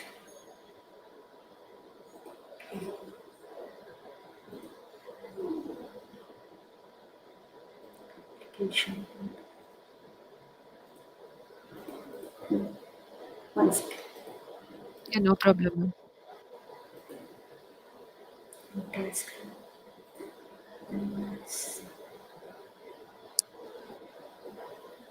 Now you can see my screen now? Yeah, it is now visible, ma'am. Okay. Thank you so much. Thank you. The current slide. Okay. Yeah. Very good morning to everyone. It's my great privilege for an invitation received from Seven Hills College of Pharmacy from Tirupati. It's my, I would like to be here for it's my pleasure to be here and to reveal and to discuss and to know how to express some of the important topics that the people are coming in chemoinformatics and bioinformatics. So today we are going to see basically on how the neuronal cells are being because any problem which we face or comes to a system or any kind of biological system, the one hero who controls all these things is a brain. If your brain works perfect, and everything is going to be perfect. If there is a problem in your neural circuits or between a signal transduction in your neurons, then definitely it is going to affect some of your biological systems. So that's what I'm going to enter, and I take you all to this session and going to explain if there is any neurological disease occurs, what kind of a solution and how to address this solution, and what are the most of, I could say that the more prominent and emerging disease in neurological disorders. That's what I'm going to handle in terms of a technique called structure-based pharmacophore modeling. So we did it at docking. We heard about a pharmacophore, but it's a kind of a technique called a structure-based pharmacophore, directly entering into an active set of protein and creating the pharmacophore at space, and then going to identify the potential lead compound. That's why it's called as a lead optimization approach. Let's work on the slides. So about your company, it's my esteem and privilege to express about my company. We are a platinum partner of Dassault Systems. One of the software which I'm working is a BioVia Discovery Studio, and we are also into various designing softwares like MSc, 3D bio 3D printing, practices, Arctic 3D, and so on. And you can see that Altem awards on our left hand side of this your page. Coming back to your BioVia, because if you want to work on any kind of a software, we should know about its background and how it's working on and what are the things has been integrated towards it. So this is a BioVia Discovery Studio Red Scientific Portfolio. We are also into an unified lab management where we are trying to replace paperwork into a paperless technique, where in case if you're working for an while, now we are identifying some kind of an assay and trying to predict the biological activity for that. And later a decade, you want to repeat the same experiment at different location. If you don't have the data to repeat, it will be a really a hidden task, or it make a hindrance in your work. So for that one, we have a unified lab management that is kind of from storage, or you can make it a very easier way of interpreting your data. As soon as you take your results, you can plot your IC50 value, because it is also integrated within statistical analysis. You can do analysis, and you can predict and close your lab experiment on the day itself, and later on store it in a cloud, and you can retrieve from any time at any place. That is an importance of bringing in an electronic laboratory notebook in unified lab management.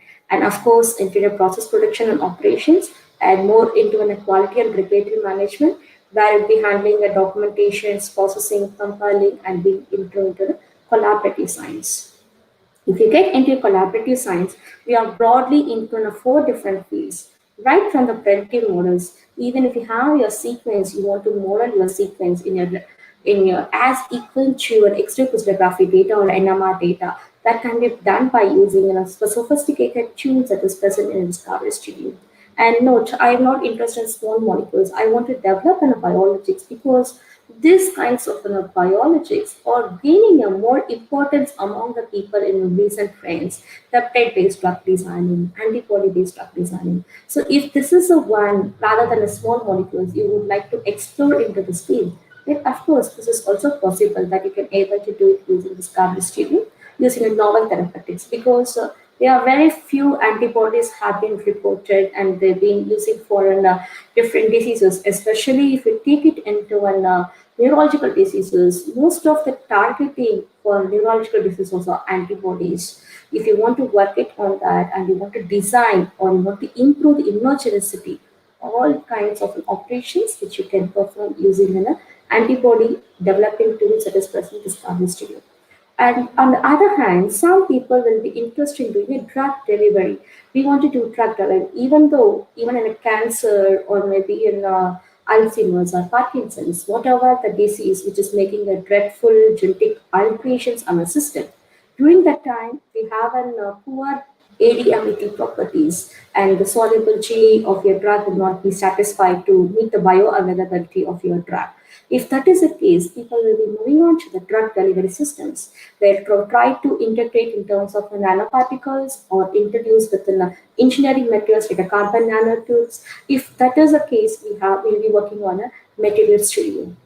And some people will be going for chemicals and formulations, designing a formulation for some kind of cosmetics, and even for identifying some kind of chemicals for or bio materials for pesticides, biomaterials for your natural products, whatever you want to deal with. You can go ahead with chemicals or formulations. You can formulate the chemicals and you can come out with an active ingredient, and later on you can go for product. And this is in a brief introduction about our BioVia Discovery Studio.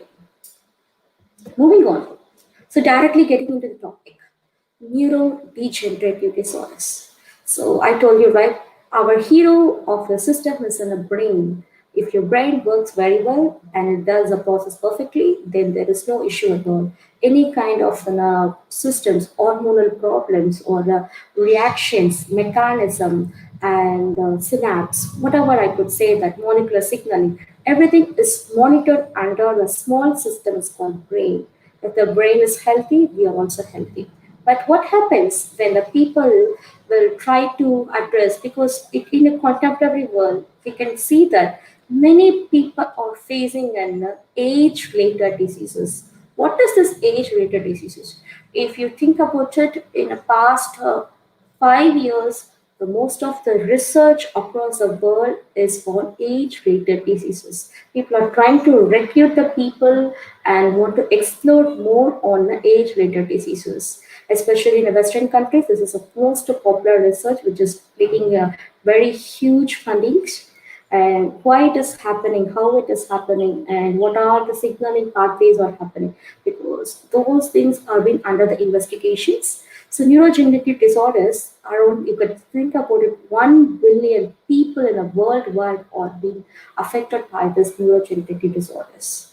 And it could be in a combination of the genomics. If you think about the genomics, some mutations that is occurring in that particular cell and then making it a drastic effect or changes, or epigenomic, metabolic, and environmental factors. So our environment, how it is present. So all these things are being major contributors for this neurodegenerative disorders. And if you think about this aging, so if you have that, many people will forget it. They have a short-term memory loss, long-term memory loss, and this all because of there's no communication between your neural cells. And some people will try to forget within a minute when they keep some things. They try to hold a pen or a key, they will keep it at some place, and later on they will be thinking about it, where I kept that one. Will we keep on searching for it? It's all related to your brain functions. So aging is a leading risk, but nowadays even the adolescents and young people is also facing these kinds of problems because of stress, anxiety, and then even related to environmental factors, and more even into the food what we are trying to take. So we cannot blame on one particular environmental factor. Put together in a combination, it is making a different behavior of your cells present in the brain. So if you think about aging, it's a leading risk factor for your chronic illness in old age people, especially Alzheimer's and Parkinson's. These two people are playing a major role in the neurodegenerative disorders. How these two people are playing a major role, or they have been working together, or they have been doing an individual together. So as I keep smooth on work on the slides, you will come to know more about it. So you should, for a progressive, for any neurodegenerative process and neuroinflammation, currently I told, right, there are few antibodies have been reported, and in some cases it is failed only the phase 3 clinical trials, and some more in the under the treatment, and they are, if they are giving for the patients, even that is also in the low mg values only they are giving that. So very few drugs are being available to treat this, because if it comes to the brain, when you try to block some reactions, it will directly affect other reactions. So selecting of your target, it's again a very big task when you go into neurogenetic disorders.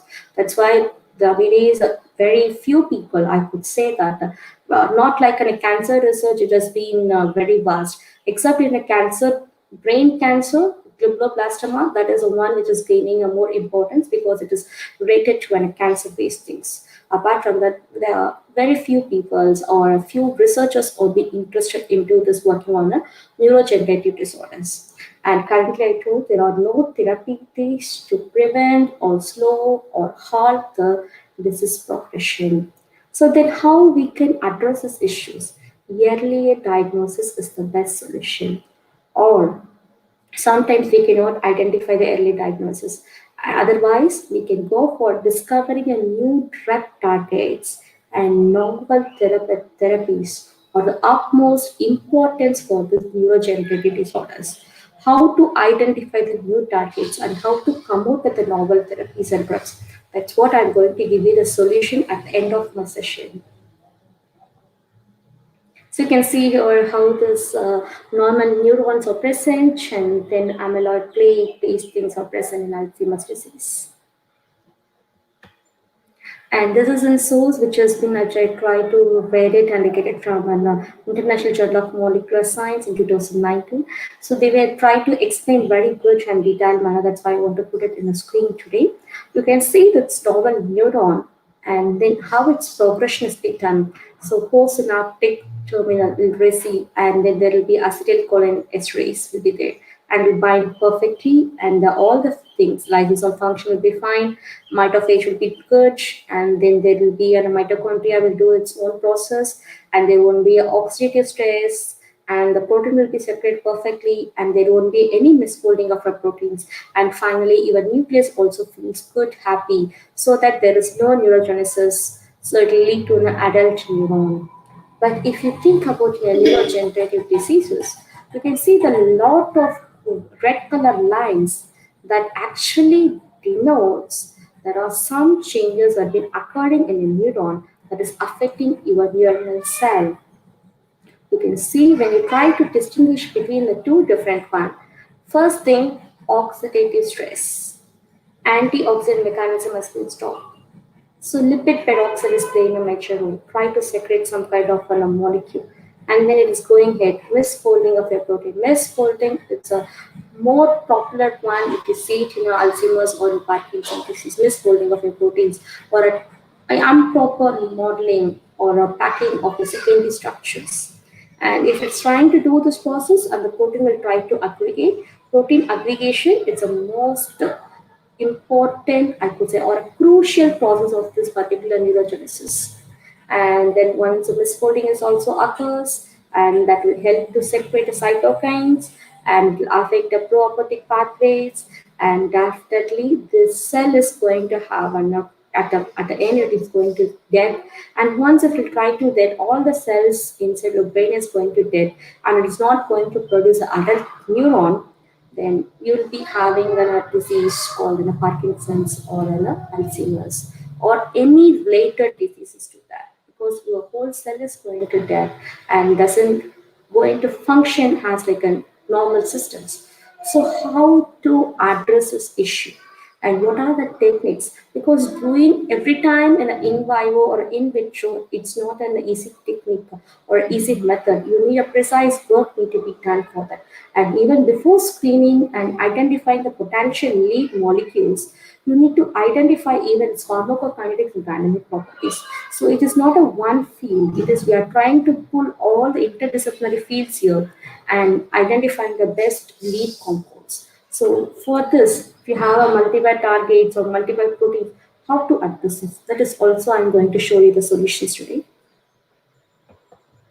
Pathogenesis. If you have this one, what are the pathogenesis will be there? Misfolded of proteins, that means disoriented domains, especially in alpha-synuclein in the Parkinson disease.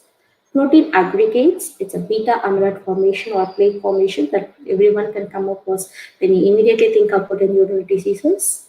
And the mitochondrial dysfunction, oxidative stress, autophagy impairment, neuroinflammation, neurogenesis impairment. So these are the pathogenesis. If you take one disease, you should know the pathogenesis. If you know the pathogenesis and look at for the specific pathway, if you know the biochemical pathway, look for the specific target.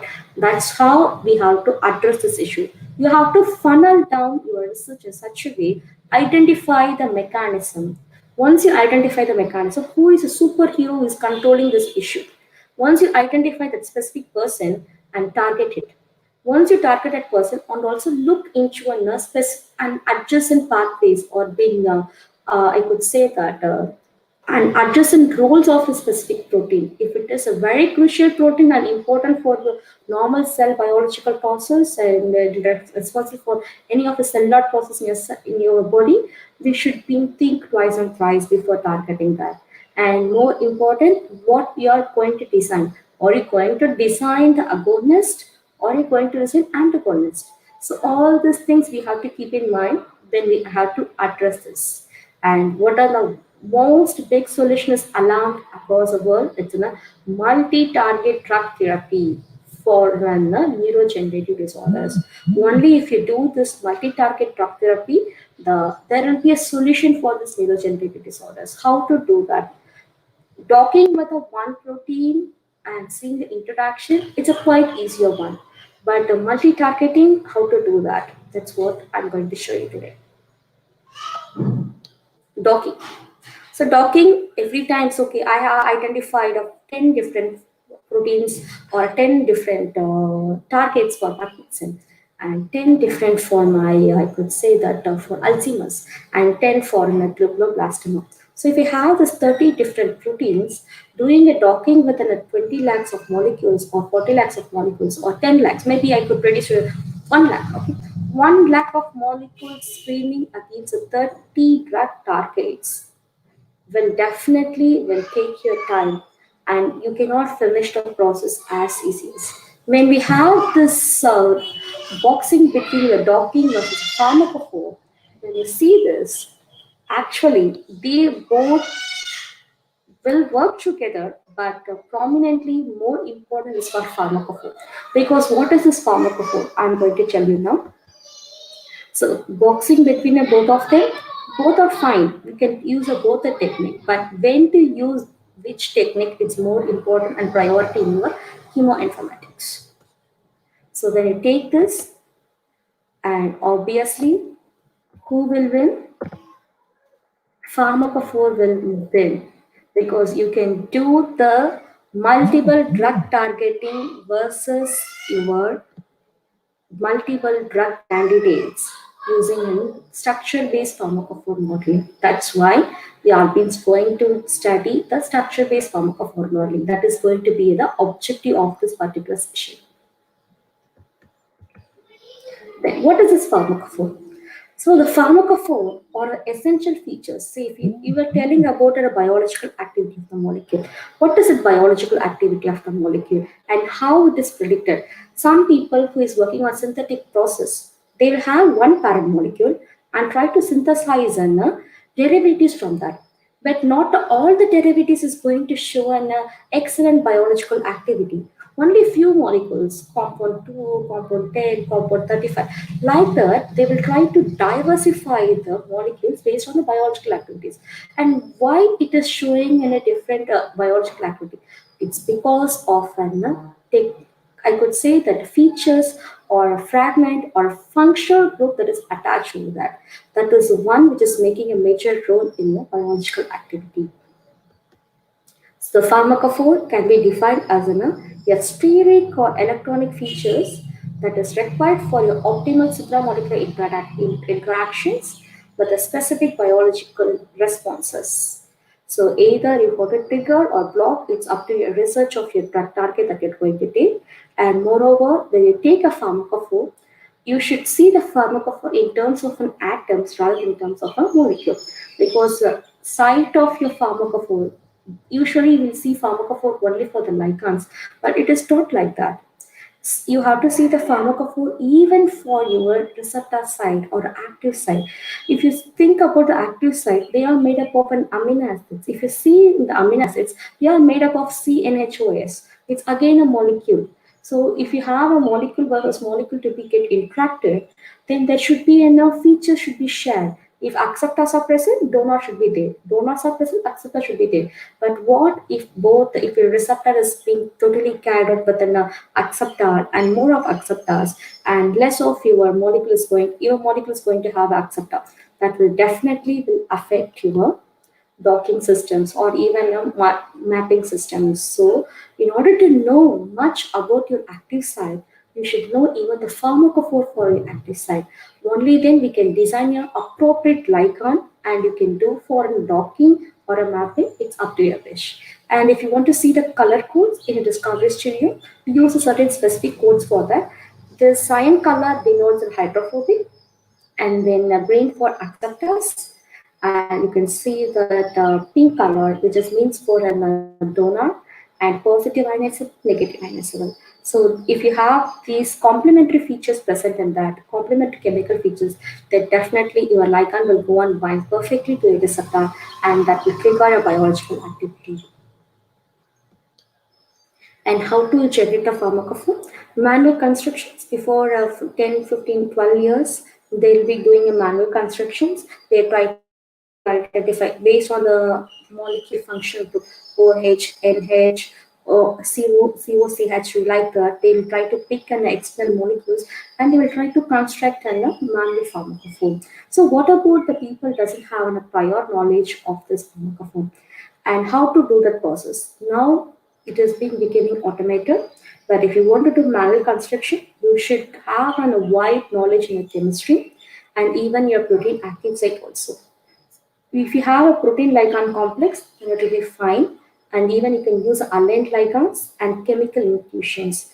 All these things are required for your manual construction. And of course, it will be a labor intensive, and sometimes the manual error is also possible. So we don't want to do it.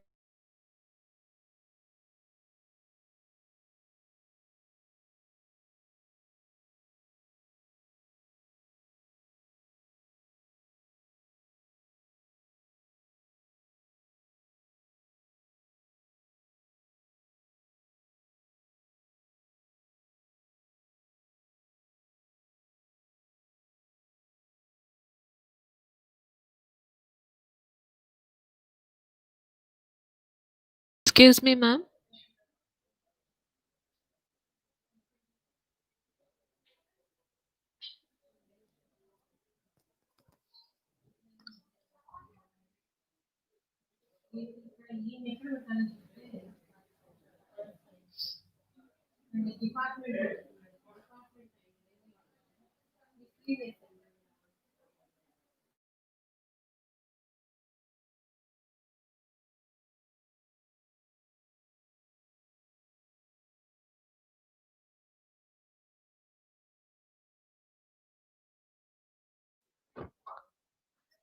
Dear viewers, sorry for the interruption.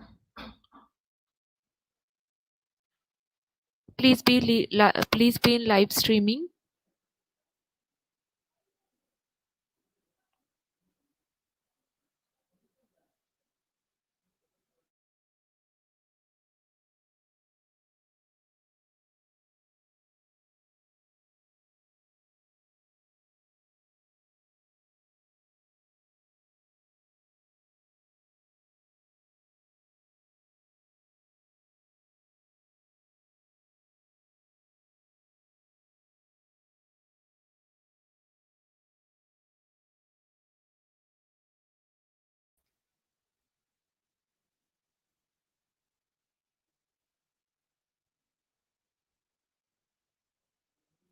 Please wait for a moment.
Is my screen is visible, ma'am?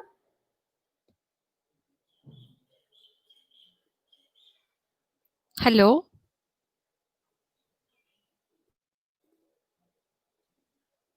Is my screen is visible, ma'am? No, not yet, ma'am.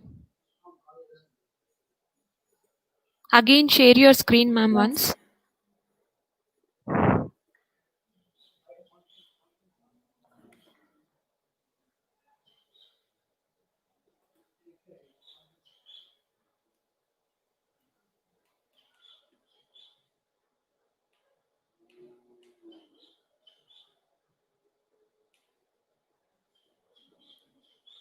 You cannot see my screen, ma'am?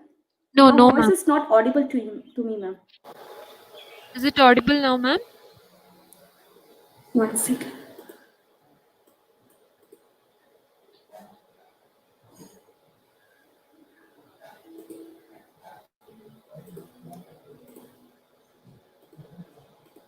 One second. Let me check this. Okay, no problem, ma'am.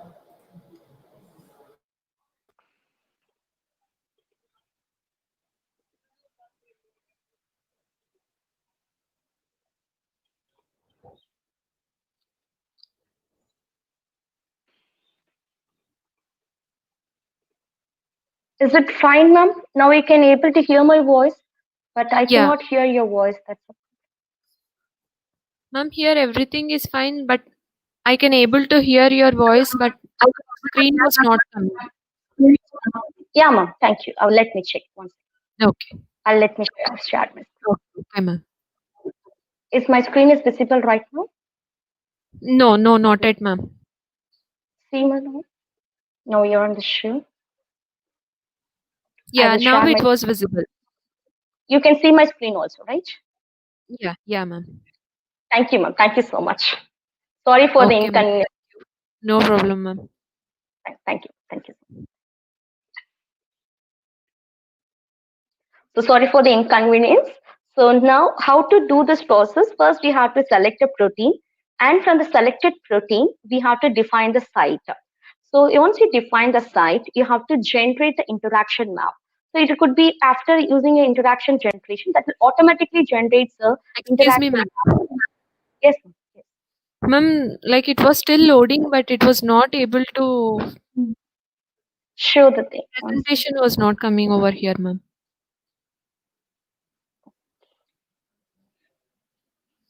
But we can hear you.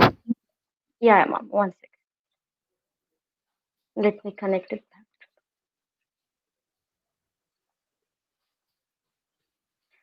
Okay.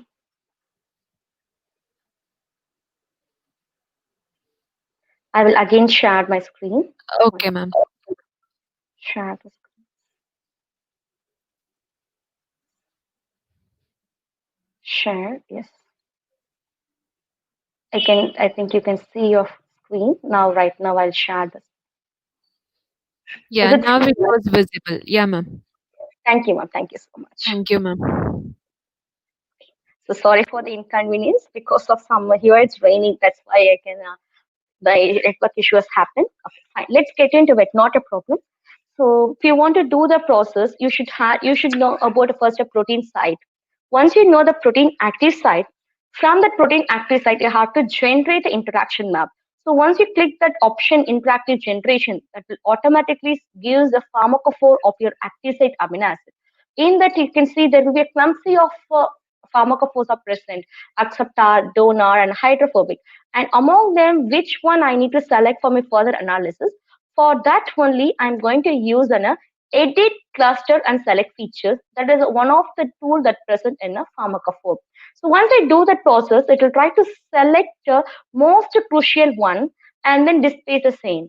And finally, I'll be using a list of molecules or a compounds and being screened with a database of molecules to identify which molecule is perfectly fitting to this particular space of this pharmacophore that will be taken for my further analysis. And you will also have a capability to design, and you can decide based on the score, ranking, and analyzing a heat. And finally, identifying the key pharmacophore features. So these are the key pharmacophore features that should be used for the mapping.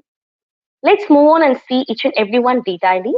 So before beginning, you have to first start anything within a protein preparation, which is essential step of your any kind of protein based things. Why we need to do this process? Because not all the proteins that you are being downloading or retrieving from a PDB will have a perfect results. You could say that it doesn't have an valency. It doesn't, I could say that whatever you're trying to take, there will be some flaws will be present. That could be related to your active site, or maybe based on your amino acid, and mostly in X-ray crystallography data, there will be a problem will arise in your loop regions, because when they're trying to take, your loop regions will try to move, and that cannot be captured in between your secondary structure. If those all are the conditions are there, when you want to try to give a native like environment to your in silico system to identify the potential lead, some step has to be taken care. That is the first step for your any kind of a protein or receptor or enzyme. The protein preparations are most important. There they'll try to identify the general inflammation and pH, and then try to give a queries record if there is a loop is not built properly, and some residues like a histidine, aspartic acid, they'll try to have alternative conformations that also need to be removed during your experimental analysis. And if there is an active site, biogeneration, biomolecule generation, all each and every precise details of your protein must be taken to your plate before going for your analysis. So first what we'll do, this is a tool panel of the Discovery Studio. They will try to clean the protein. And once you clean the protein, it will try to identify and to clean your alternative conformers, and the bonds will be ordered correctly, and terminals will be adjusted perfectly, and it will be first step of your process will be ready. And if you do your automatic protein preparation, that will confront all the issues. Maybe it could have an inserting missing train, or being a problem in your valencies of your amino acids. All put together, it will perform automatically, and even it will try to proteinate. Why we need to go for proteination? Because each and every amino acid have its own proteination state at a different environment of your protein, of your biological system. That's why we'll be always giving for proteination. So once you do this process and everything seems to be fine, then only we are going to utilize that specific protein for your analysis. So once you click, it will get like this. So prepare your protein, and once you prepare your protein, that everything is in your hand. And now we have been going for preparing your binding site. Binding site is very important. Binding site can be identified by means of this. Any of these methods could be from a receptor cavities, or from the PDB site records, or from the current selection. How do we do that? From the receptor cavities, it automatically uses a site search algorithm along with eraser algorithm, and try to identify receptor cavities. Once you identify your receptor cavities, it has been identified where the sites are present and where the large cavities are present, because those has a more probability of your ligand to bind. If you don't know this information about your bound ligand, you have to do the receptor cavities, or from the PDB site records. PDB site records in the sense, some proteins you can see here 4EKL, it's alphanumeric based PDB ID. Usually 4 number, it will be mostly alphanumeric. There also you can identify, if you come to know about the active site information. Once you select the active site information, that will be getting from PDB site records. You want to design a ligand based on the active site. That means you have to go for PDB site records. Or now, next extension, you don't want to do any of this, but you want to use a specific residues of your interest, maybe your tyrosine 21, or means aspartic acid 25, like that. You want to gather those amino acid residues, and for that you want to identify, design your new ligand, or to screen or design a pharmacophore, you have to go for current selection. So these are the 3 different ways or a mode you have to define your binding site. Once you define your binding site, then only you will be going to utilize that particular protein for your interaction pharmacophore generation. So site search, that is, I was trying to tell you that it is one is based on a protein shape, based on a shape of your protein only, and identifies the cavities and curvaces. Dock the ligand requires a precise bound of your bound ligand in your protein. and identifies the region bound of your bound ligand. And it will automatically write our child times. We'll be trying to play with a paint where we try to fill with some kinds of colors. The same thing here also. Once it identifies the sign, automatically the flood filling algorithm will come here and binds here, and it will be last for a few seconds, and it will work on any protein shape. So protein preparations you have to do once you define, it automatically shows a site like this. So let me show you one by one, and I'll show you a protein preparation. I'm showed for demonstration, but we have a little limited time to present that. That's why I'm not showing the preparation. At the end of the session, I will try to show you the preparation and screen and map and show you the results. So protein active site, how we will do that? So first of all, we'll try to take a protein. After doing a preparation, we'll be entering into defining a protein active site. Once you define the active site, you have, when you want to know about that dimension and radius of that, we have to use this particular binding site option and try to right click. They will be getting an attributes. So they will be having X, Y, Z direction coordinates and the specific radius for that. And use that protein, defined binding site protein, to enumerate the pharmacophore features. It will try to create a pharmacophore query using a loading interaction map. If you're using any tools or software in your chemoinformatics or a computation chemistry, there will be some algorithms and tools will play a major role. So choosing a precise algorithm will definitely lead you to screen your best ligand molecules. So first you try to do the interaction map and create for a receptor site. Just give your receptor. First do protein preparation. After doing protein preparation, define the binding site. Use that input as an output as an input for your interaction generation. Input your receptor that will automatically take the site sphere, and then for that we have to generate the structure-based pharmacophore. So you will get the results like this. From there, you have from the clumsy of your pharmacophore has been present. We need to identify the which one need to be taken for your screening process. So it always shows in a multiple and cluster features will be there. And if you want to see, it will be like an interactive dendrogram diagram. And you can do it manually, it's optional, or you can use a tool that is present in Discovery Studio to perform this process. Just you have to select all the features and you have to see the cluster features and keep only the cluster centers. When you do this process, you will pick up only the cluster centers. From there, you have been screening for your best pharmacophore of your active site. You have to repeat this for enough features that has been generated for active site. Some site will have only a few features and some site will have more features. Maybe it could be clumped with an or clustered with an acceptor, donor, or hydrophobe, and some will have only acceptor and some will have some combination of donor and acceptor or hydrophobe. Definitely there won't be any one pharmacophore. There will be a combination of the pharmacophores present. From there you need to pick the cluster centers and use those pharmacophores for further analysis. That is an idea of using a structure-based pharmacophore for unbound ligand or any homology model proteins. So it looks like this. The dendrogram can be viewed in terms of different ways. And see here, when I'm trying to cluster the features, and also I will try to add the exclusive features for that, because there will be some neighboring amino acid that also will be playing a major role along with your crucial active site amino acid. So that also will be covered using an external sphere commands. Once you've done that, your pharmacophore is now ready. And if you want to map your pharmacophore, you have to select the pharmacophore centers and you can map. For that, you have to screen with your database of ligands. And how to results interpretation, that is very important thing that we have to use it for an interpretation. So when you pick your molecule, how I say this molecule, I can take it for a further analysis. Using a docking, we'll be using a scoring functions.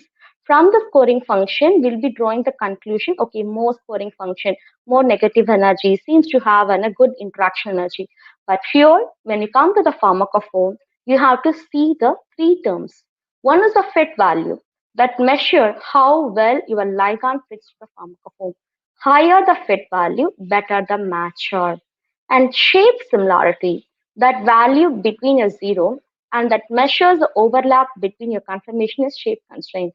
How well the shape similarity is there, whether it is binding perfectly with a different ligand conformation or been changing in the conformation and how it is located.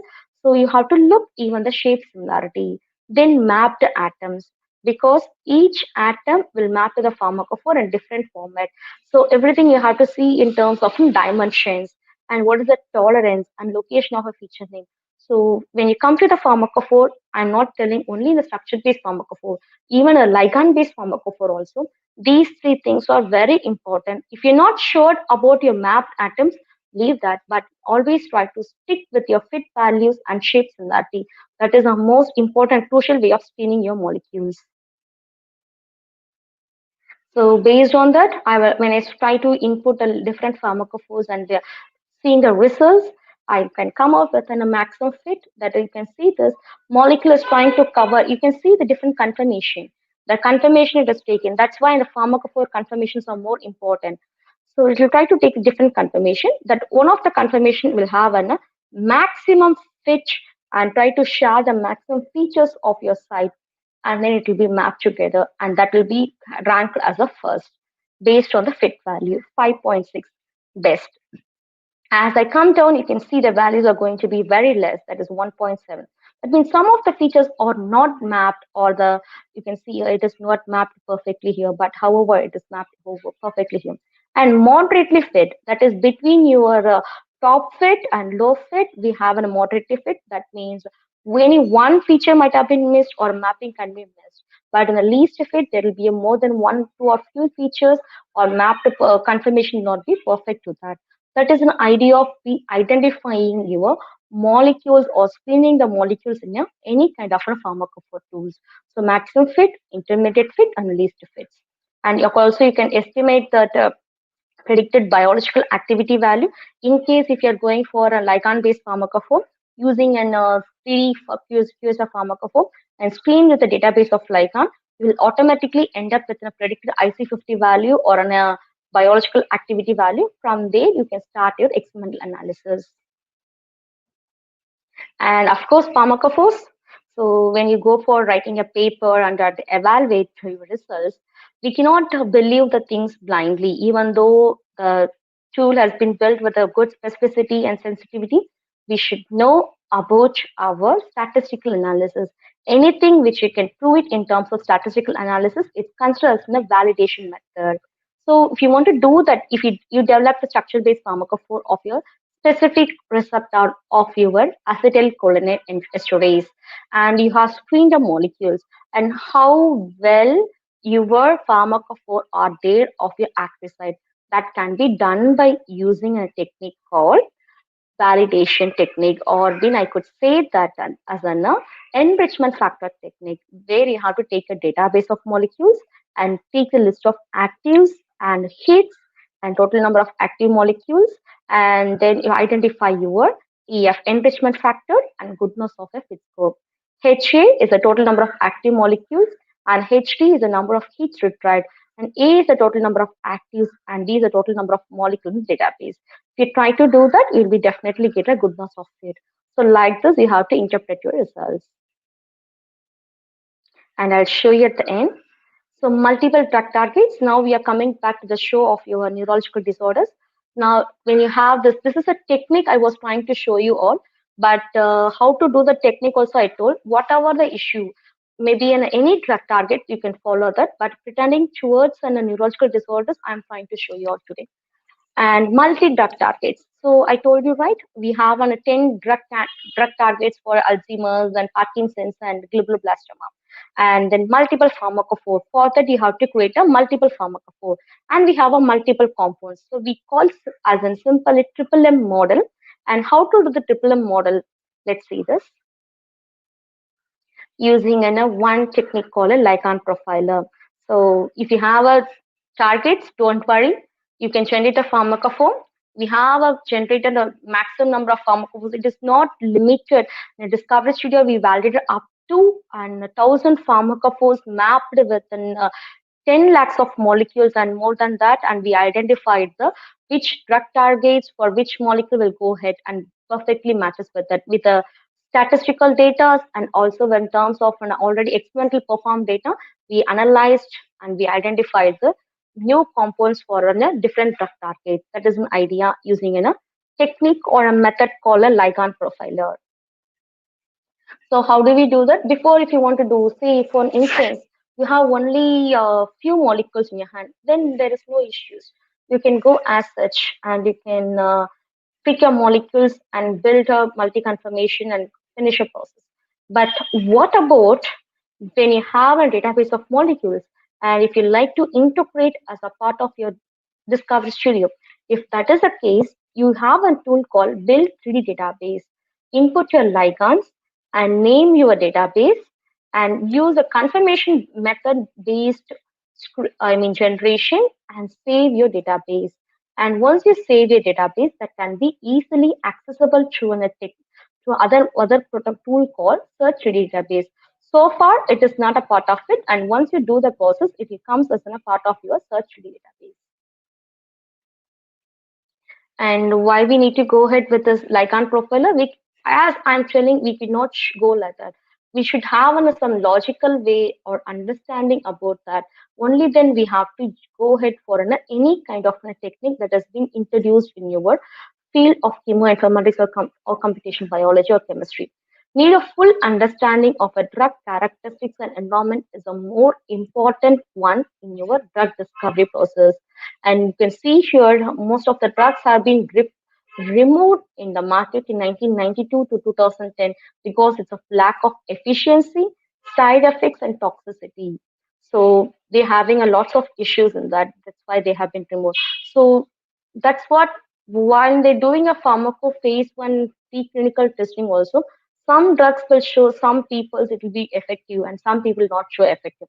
All those things nowadays are people are trying to overcome using a technique called next generation sequencing, and then from there they are picking up drug targets. For the specific drug targets, they are going for a precision based medicine. Nowadays, people in the Western countries are trying to introduce these kinds of techniques or methods into Parkinson's and brain related disorders also.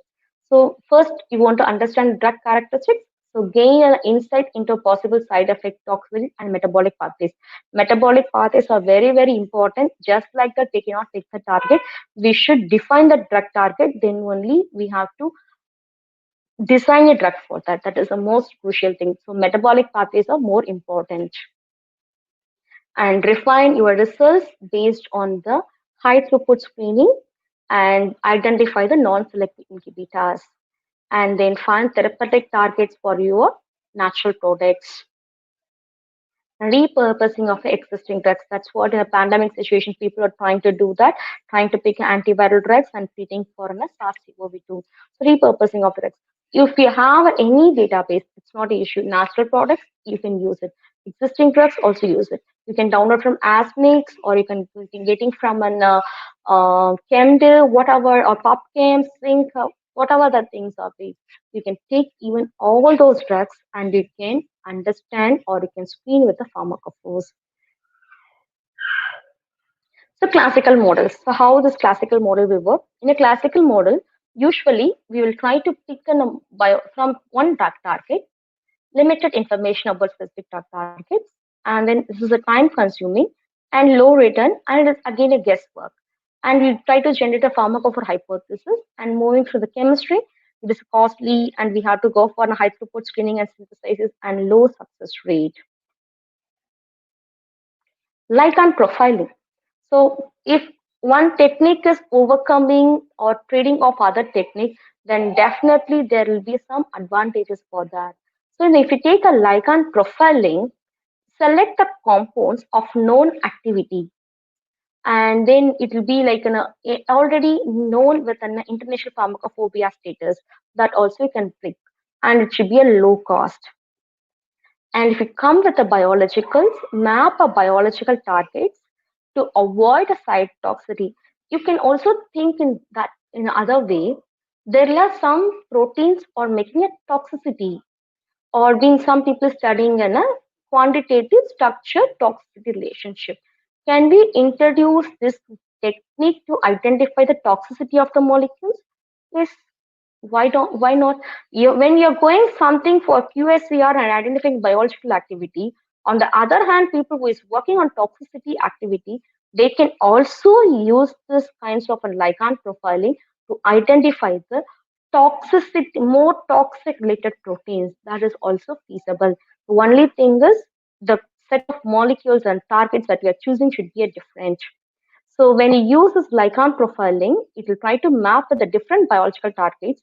You can study, avoid the toxicity and side effects, and identify the alternative targets. I am targeting one for Parkinson's. Because of that, some issues is happening. I cannot go that. I cannot repeat the experiment once again because that will be waste of my time. Rather, when I screen with the multiple targets, so let me go for second target and then the ligand number 10. Let's check that efficiency is present or not. If that is also showing some kind of side effects and toxicity, let's move on to the target number 30 and see which molecule, maybe a compound number 1000 something is going to have a good interaction or map to that. Take that particular molecule and then screen the molecules. So like this, we should have an alternative stacks should be piled up during your research process. Only then we can save your time and accelerate your research process. And from there, you'll get a high value income or outcome from your results. So rather than that, match a pharmacophore profiles rather than going for one particular pharmacophore mapping. So high cost, it is a high cost and low yield, but it's a low cost and a high yield. Classical screening. So here we have been showing a list of molecules, and this is a target, and a single protein target is selected, and millions of real or virtual molecules are screened. And the linear evaluation, you can see here linear evaluation of compounds is a costly and as well as time consuming. And results obtained from screenings are limited only to specific targets that I will be testing. So you have a set of molecules. I have taken only one protein and I docked and I prepared a pharmacophore only for that. And I'm trying to identify based on the fit value, I try to identify, okay, very active based on the high fit values, weakly active, okay, not fitting, showing a low fit values, moderately, okay, fitted in between the two of them. So I'll be selecting the molecules based on that and going ahead. This is a typical classical screening approach of your pharmacophore. But then how to overcome this process? Using a classical pharmacophore profiling. Instead of that, you'll be going to take a single ligand that is selected against the thousands of real or virtual protein targets need to be screened. So it could be in a database of molecules. Say for instance, some people, they don't want to choose an other model, maybe on a different molecules. If you want to choose your one molecule against the different drug targets, from there you're trying to draw the conclusion, moderately active, inactive, or being good or being presently active. So single ligand is selected against the thousands of real or virtual protein and you're screening. And this is also again a linear evaluation of proteins and costly and being time consuming. Results from this will have a limited effect and specificity of your ligands that you are tested. So in order to overcome this technique only, if then doesn't produce a drug, repeat the process. So this is a better way. So ligand profiler is a quickly and an easy test for all geometrics of each ligands against the pharmacophore that represents for a binding site. So if you have a lakhs of molecules with the 2000 different proteins, you can screen that. It rapidly screens the millions of ligands against the thousands of proteins to identify the additional drug targets or side effects. So here I have a set of molecules. Here I have an different kinds of drug targets. From there, I can screen and come out with results. So what we basically require, multiple drug targets, which is a great alarm in your neurogenetic disorders. Pick that all the drug targets and have a different database of molecules, maybe a commercial or be synthesized, whatever it may be. We need basically a ligand, set of ligands that screen with that and identify the best mapped molecule and take for a further analysis. Later, you can go for an ADMET profiling, and even we have a top 10 to predict the toxicity and neurogenicity and carcinogenicity also. And once it satisfies your all these options, then finally you draw your conclusion. Yes, this molecule is best for mapped with this particular drug target 1, 2, 3, 4, something like that. Well, more potent for an activity that could be taken for an experimental analysis. So this is an easy way to interpret a cross-reactivity mode. We have a positive control, and the pharmacophore models have been accurately predicted based on your incubators. And you can see here, these are the protein classes, and then we have a known incubators for that. And negative control, and there you can see here, the pharmacophores are being discriminated with the matched ligands from the others. And additionally, you can see the vertical highlights of promiscuous inhibitors, and horizontal shows the poor models. And what are the features? Because once you do this process, that definitely will save your time. And ligand profiler is the most powerful and easy way of your data analytics technique. And we also have an inbuilt database, which has been inbuilt structure-based pharmacophore has been already built. And approximately you can take those profile database rather than going for database of molecules. We also have an inbuilt pharmacophore database where you can screen within a 200 drug targets, and it are highly relevant therapeutic area, and compound can be selected either from a PDB or literature works. So before starting our experiment, what we need: set of ligands, set of proteins. We have a set of proteins, design a structure-based pharmacophore, map and identify the best lead molecules. Once you're done, go for an pharmacokinetic properties and dynamic properties, ADMET screening, Lipinski's rule of 5, pharmacodynamics, and then draw your conclusion. This is how you have to funnel down your process for any kinds of drug discovery process using ligand profiler, especially if you want to do neurologicals. Try to pick based on the biochemical pathway. That is more important. That's why I showed you in the beginning that the picture, because the biochemical pathway, because you are dealing with the superhero of your system. When you are dealing with a superhero, you have to be in a super. You should have you should think more than that. When you want to target any proteins in neurological disorders. And what are the benefits? Leverage your prior biological knowledge to focus development. Advanced data analysis and mining. You can identify the potential side effects or toxicity, and you can develop the core development targets, potential core development targets, and it will help you to prioritize your libraries for synthesis and assay.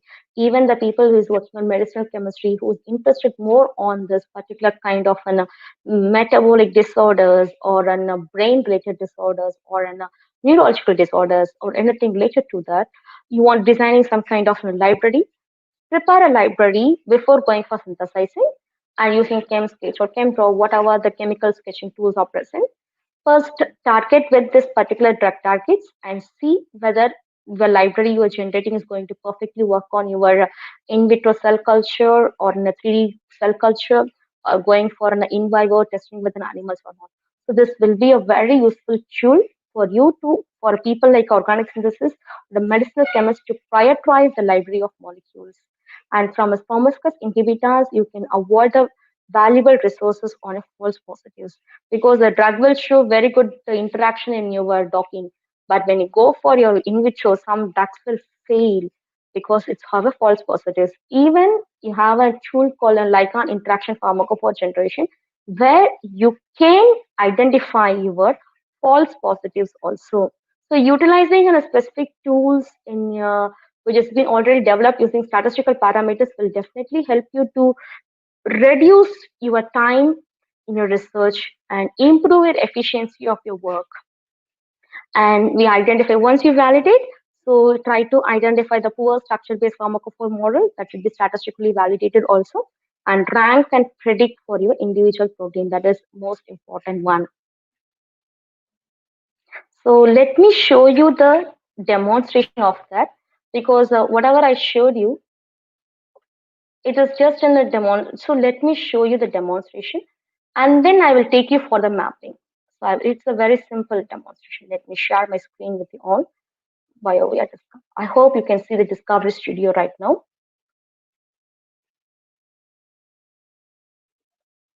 So this is a Discovery Studio. So first you have to create a folder, any work that you are going to perform. Before that, you have to create a folder. I have created a 7 Hills, refresh, one sec.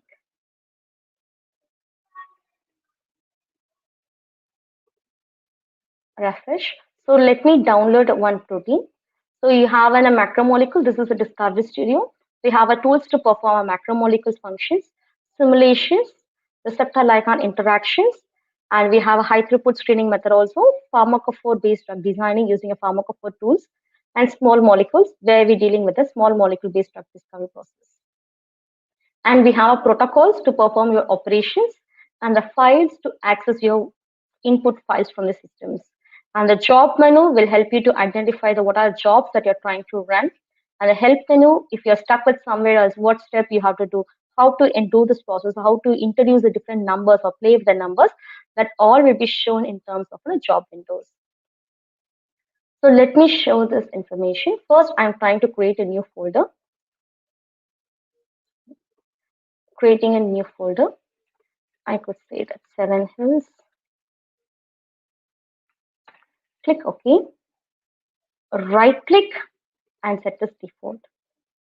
So that means whatever file that you're going to work and that will be automatically saved in this particular folder called 7 Hills.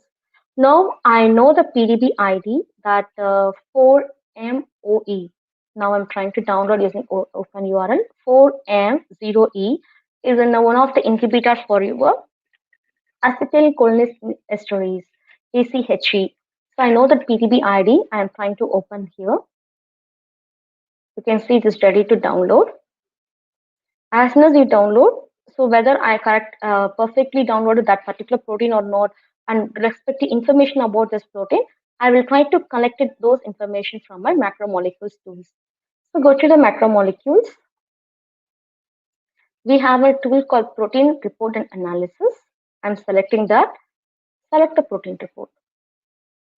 So once I select the protein report, it automatically shows me, you can see here, about a basic information about your protein. Let me expand and show you all. So protein report. So what are the molecules are bound to it and specific amino acid residues? What are the residues, whether it is identical or not?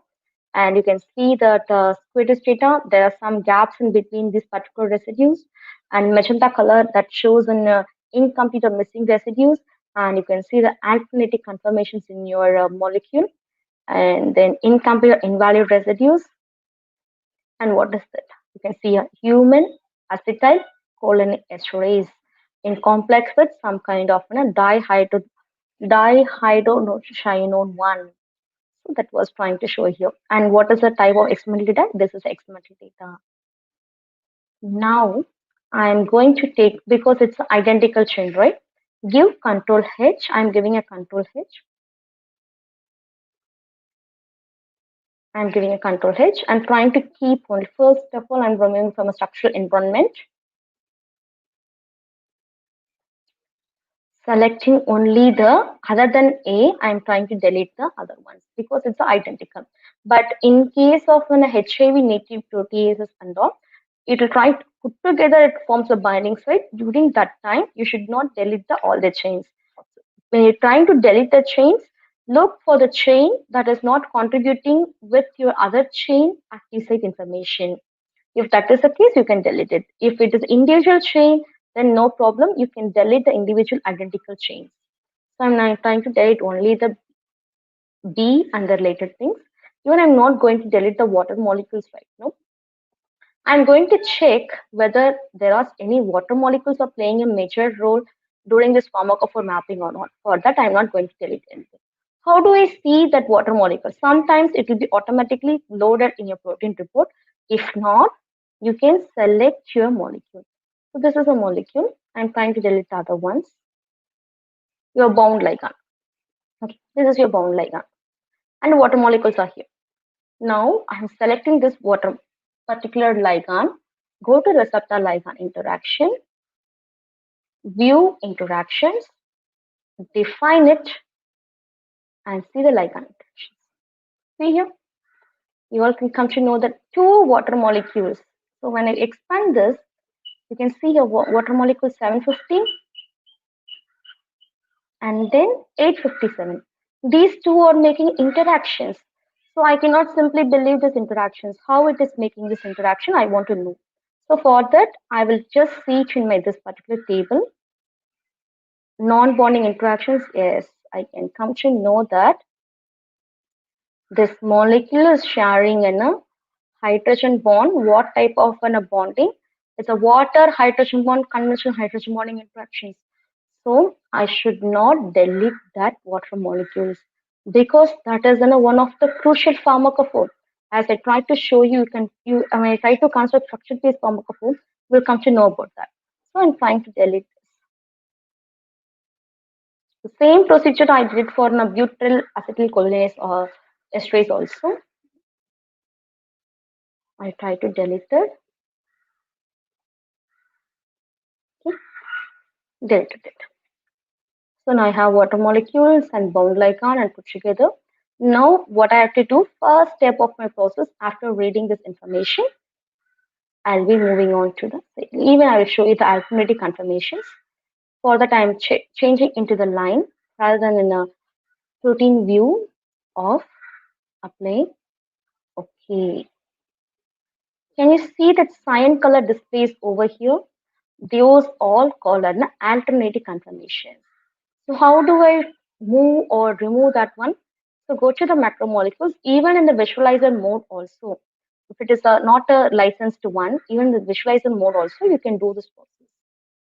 So you can select. So anytime, even if you're trying to give a docking in any other tools or an Autodoc, whatever is it, you're going to do the process. First, try to look at your protein report and analysis, and then in the prepared protein, clean your protein. See now the alternative conformers has been drawn and show the clean report. So I try to delete the alternative conformers that is captured during X-ray crystallography data. My first process is completed now. So prepare your protein. So prepare protein, proteination true, build loops, everything I'm keeping as such in default mode and give a run. In advanced option, if you want to keep ligands, keep waters, let's give true, all, run the process. Details you can see here. So it will try to clean your protein initially.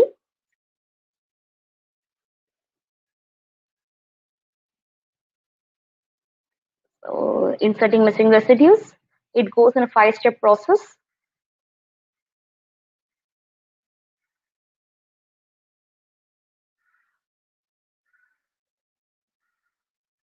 And trying to insert the missing residues.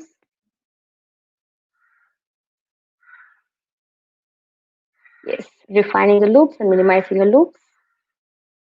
And finally goes for PK calculations.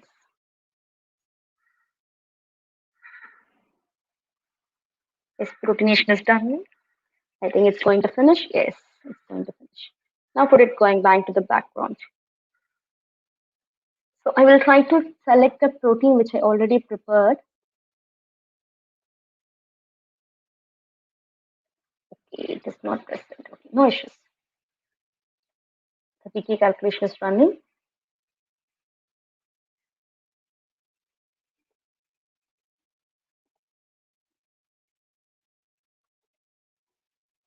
So that will be automatically saved in your respective folder.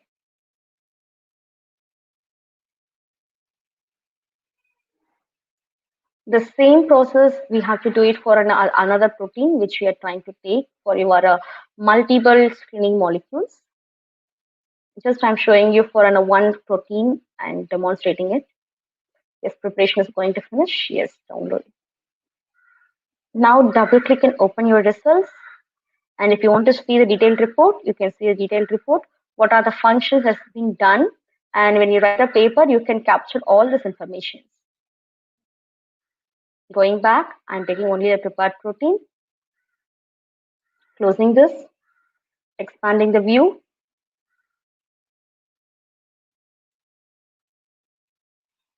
You can see your water molecules are retained, your ligand is retained, everything is retained. So fine, now I'm closing this input. Okay. So first step of protein preparation is done. Now second step is to identify the binding site. For that, I'm going to run a receptor ligand interactions. In the receptor ligand interactions, I'm trying to define your receptor first, and then I'm going to define the site, and for the bound ligand, define and bind editing site from the current selection. Okay. I'm using it from the current selection because already bound ligand is present.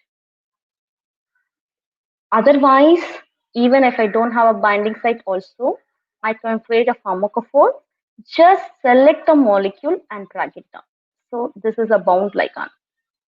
How I easily do this? If there is no bound ligand, you can follow the steps. If there is no bound ligand, just select the molecule and drag down.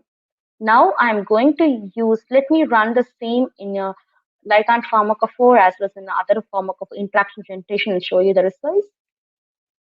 Go to the protocol. First, I'll use it ligand pharmacophore generation, interaction pharmacophore generation. That will be very easier work. The interaction pharmacophore generation, that opens a specific protocol. So I'm choosing input receptor, prepared molecule, and prepared molecule. Okay, prepared one. This is a receptor and this is a molecule, and I'm keeping all the options as such and giving you run. What about if there is no bound ligand? So I'm going to show you the interaction generation.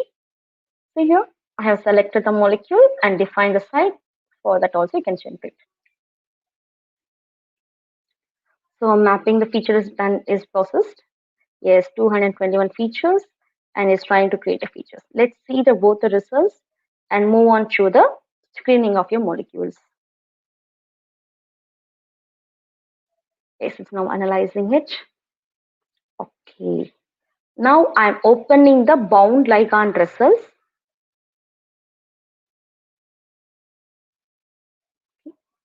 Now I'm free to close this. So you will get a pharmacophore 1, 2, 3 like that. Click here to view results. If you want to see detailed analysis, you can see here even the water molecule is very important, making for a hydrogen bonding interaction. That's why it didn't delete the water molecule.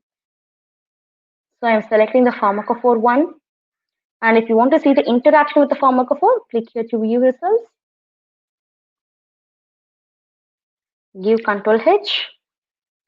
Select the molecule, and if you want to see the receptor ligand interactions, define the ligand interactions. Pharmacophore based interactions you can see.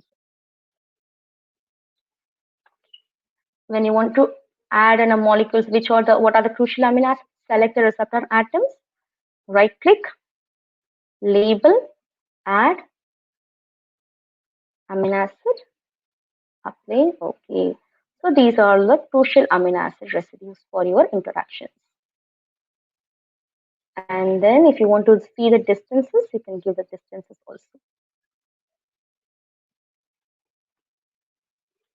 Okay. This is for the first one. Now I pick only the first one, and if you see this water molecules, you can select see why I'm stressing on this water molecules. See here, water molecules also more important and making as a pharmacophore. That's why we should not delete the water molecules unless it is not having any role with your active site. You are free to delete that, but if it is having a role with the active site, you are not supposed to delete that. Let me select one pharmacophore. I select the first one and kept ready. Let me name as an DT1, target 1. Apply and OK. And let me open and show you the other one also, because if you have a homology model or being not bound ligand, click here to view results. See here, there is a clumsy of pharmacophore has been created. And what is I'm sorry, I forgot to tell you the features. You can see here the features now. When you want to label the features, double click. Excuse me, madam. Sorry for the Yes. interruption. Yes, ma'am. Ma'am, 10 minutes is left, madam. Yeah, ma'am. Finish. Going to finish. Yeah, thank you, ma'am. So I'm trying to add label, location feature, apply. Okay.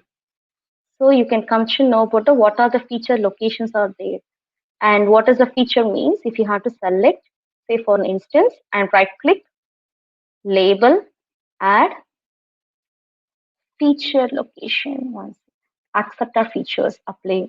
Okay.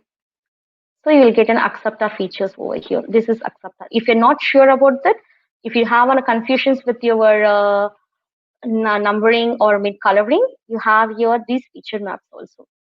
So you'll get it for acceptors, point, vector. So for all the features, you'll get from here.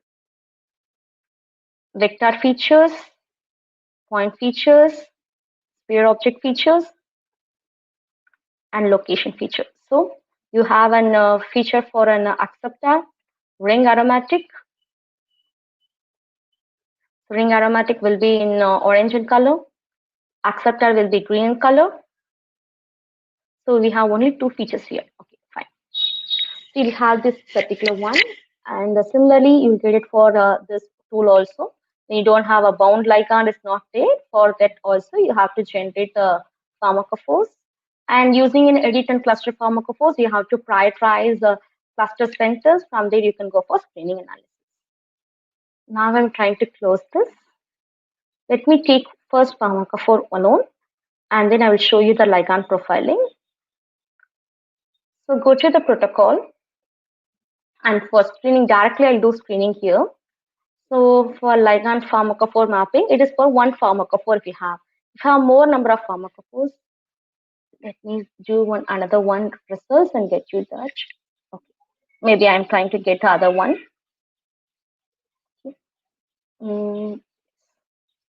I have another pharmacophore. Rename. Maybe I could say that DT2. Apply. Okay. For this particular pharmacophores, I'm going for, if you have like this, just imagine that you have a multiple pharmacophores that have been generated. Go to ligand profiler. Input type, if you expand the advanced option, input type, you are choosing a database. And then I'm trying to choose an molecules. And I'm choosing first pharmacophore. Let me choose only the first pharmacophore, that is only a structure base. If you have more number of pharmacophores, you can select for all the drug targets, whatever you have, you can select the multiple pharmacophores and then run the results.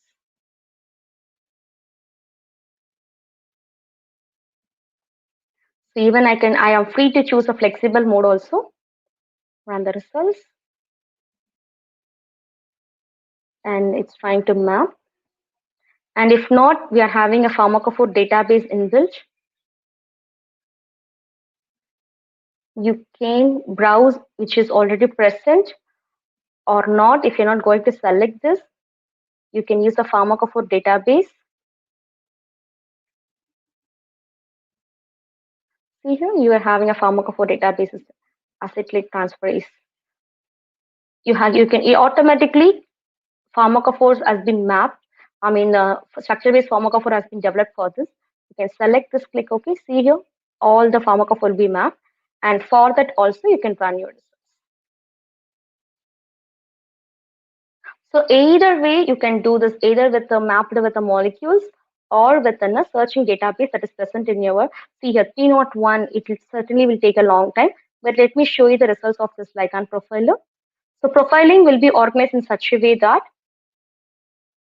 fit by molecules, if you have more number of molecules, the fit will be there. So based on the pharmacophore, what is the fit value? More the fit value, 0.879, that is considered the ideal for your mapped results. Moving back, fit organized by a pharmacophore. So either pharmacophore with the molecules or molecule the pharmacophores, you will try to get the results. Finally, profiling results. You will get a molecule along with the scores. So you can select the specific drug molecules based on the fit value and go ahead for your further analysis. And this is a way where you can come across, or you can screen your multiple compounds, the multiple drug targets using a crucial drug target that is present in the biochemical pathway of your neurological disorders. So let me stop session here and thank you very much for you all and for staying with me for a long time. Let me stop sharing the screen.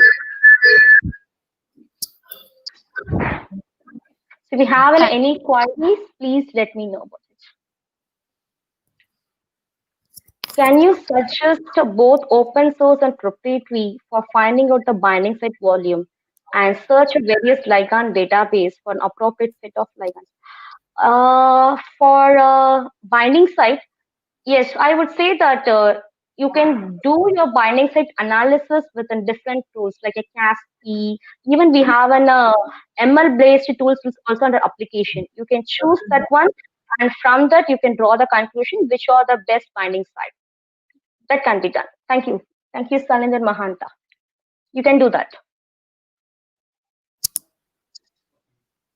You have any other comments or queries? Please let me know about it.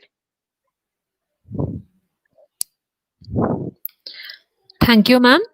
It was extremely informative and interesting session, and we gained very much knowledge about pharmacophores also. Thanks for volunteering your valuable time to us, ma'am.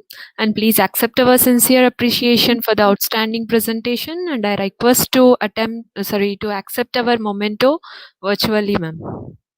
Thank you, ma'am. Thank you so much. It's my great pleasure to be here with you all. And then to reveal more about an unraveling of this multiple drug targets proteins role in our neurological disorders. Thank you again, madam. Thank you so much.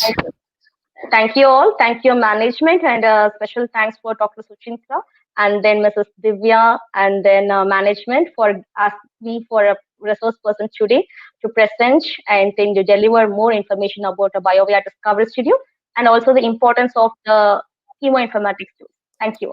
Thank you, ma'am.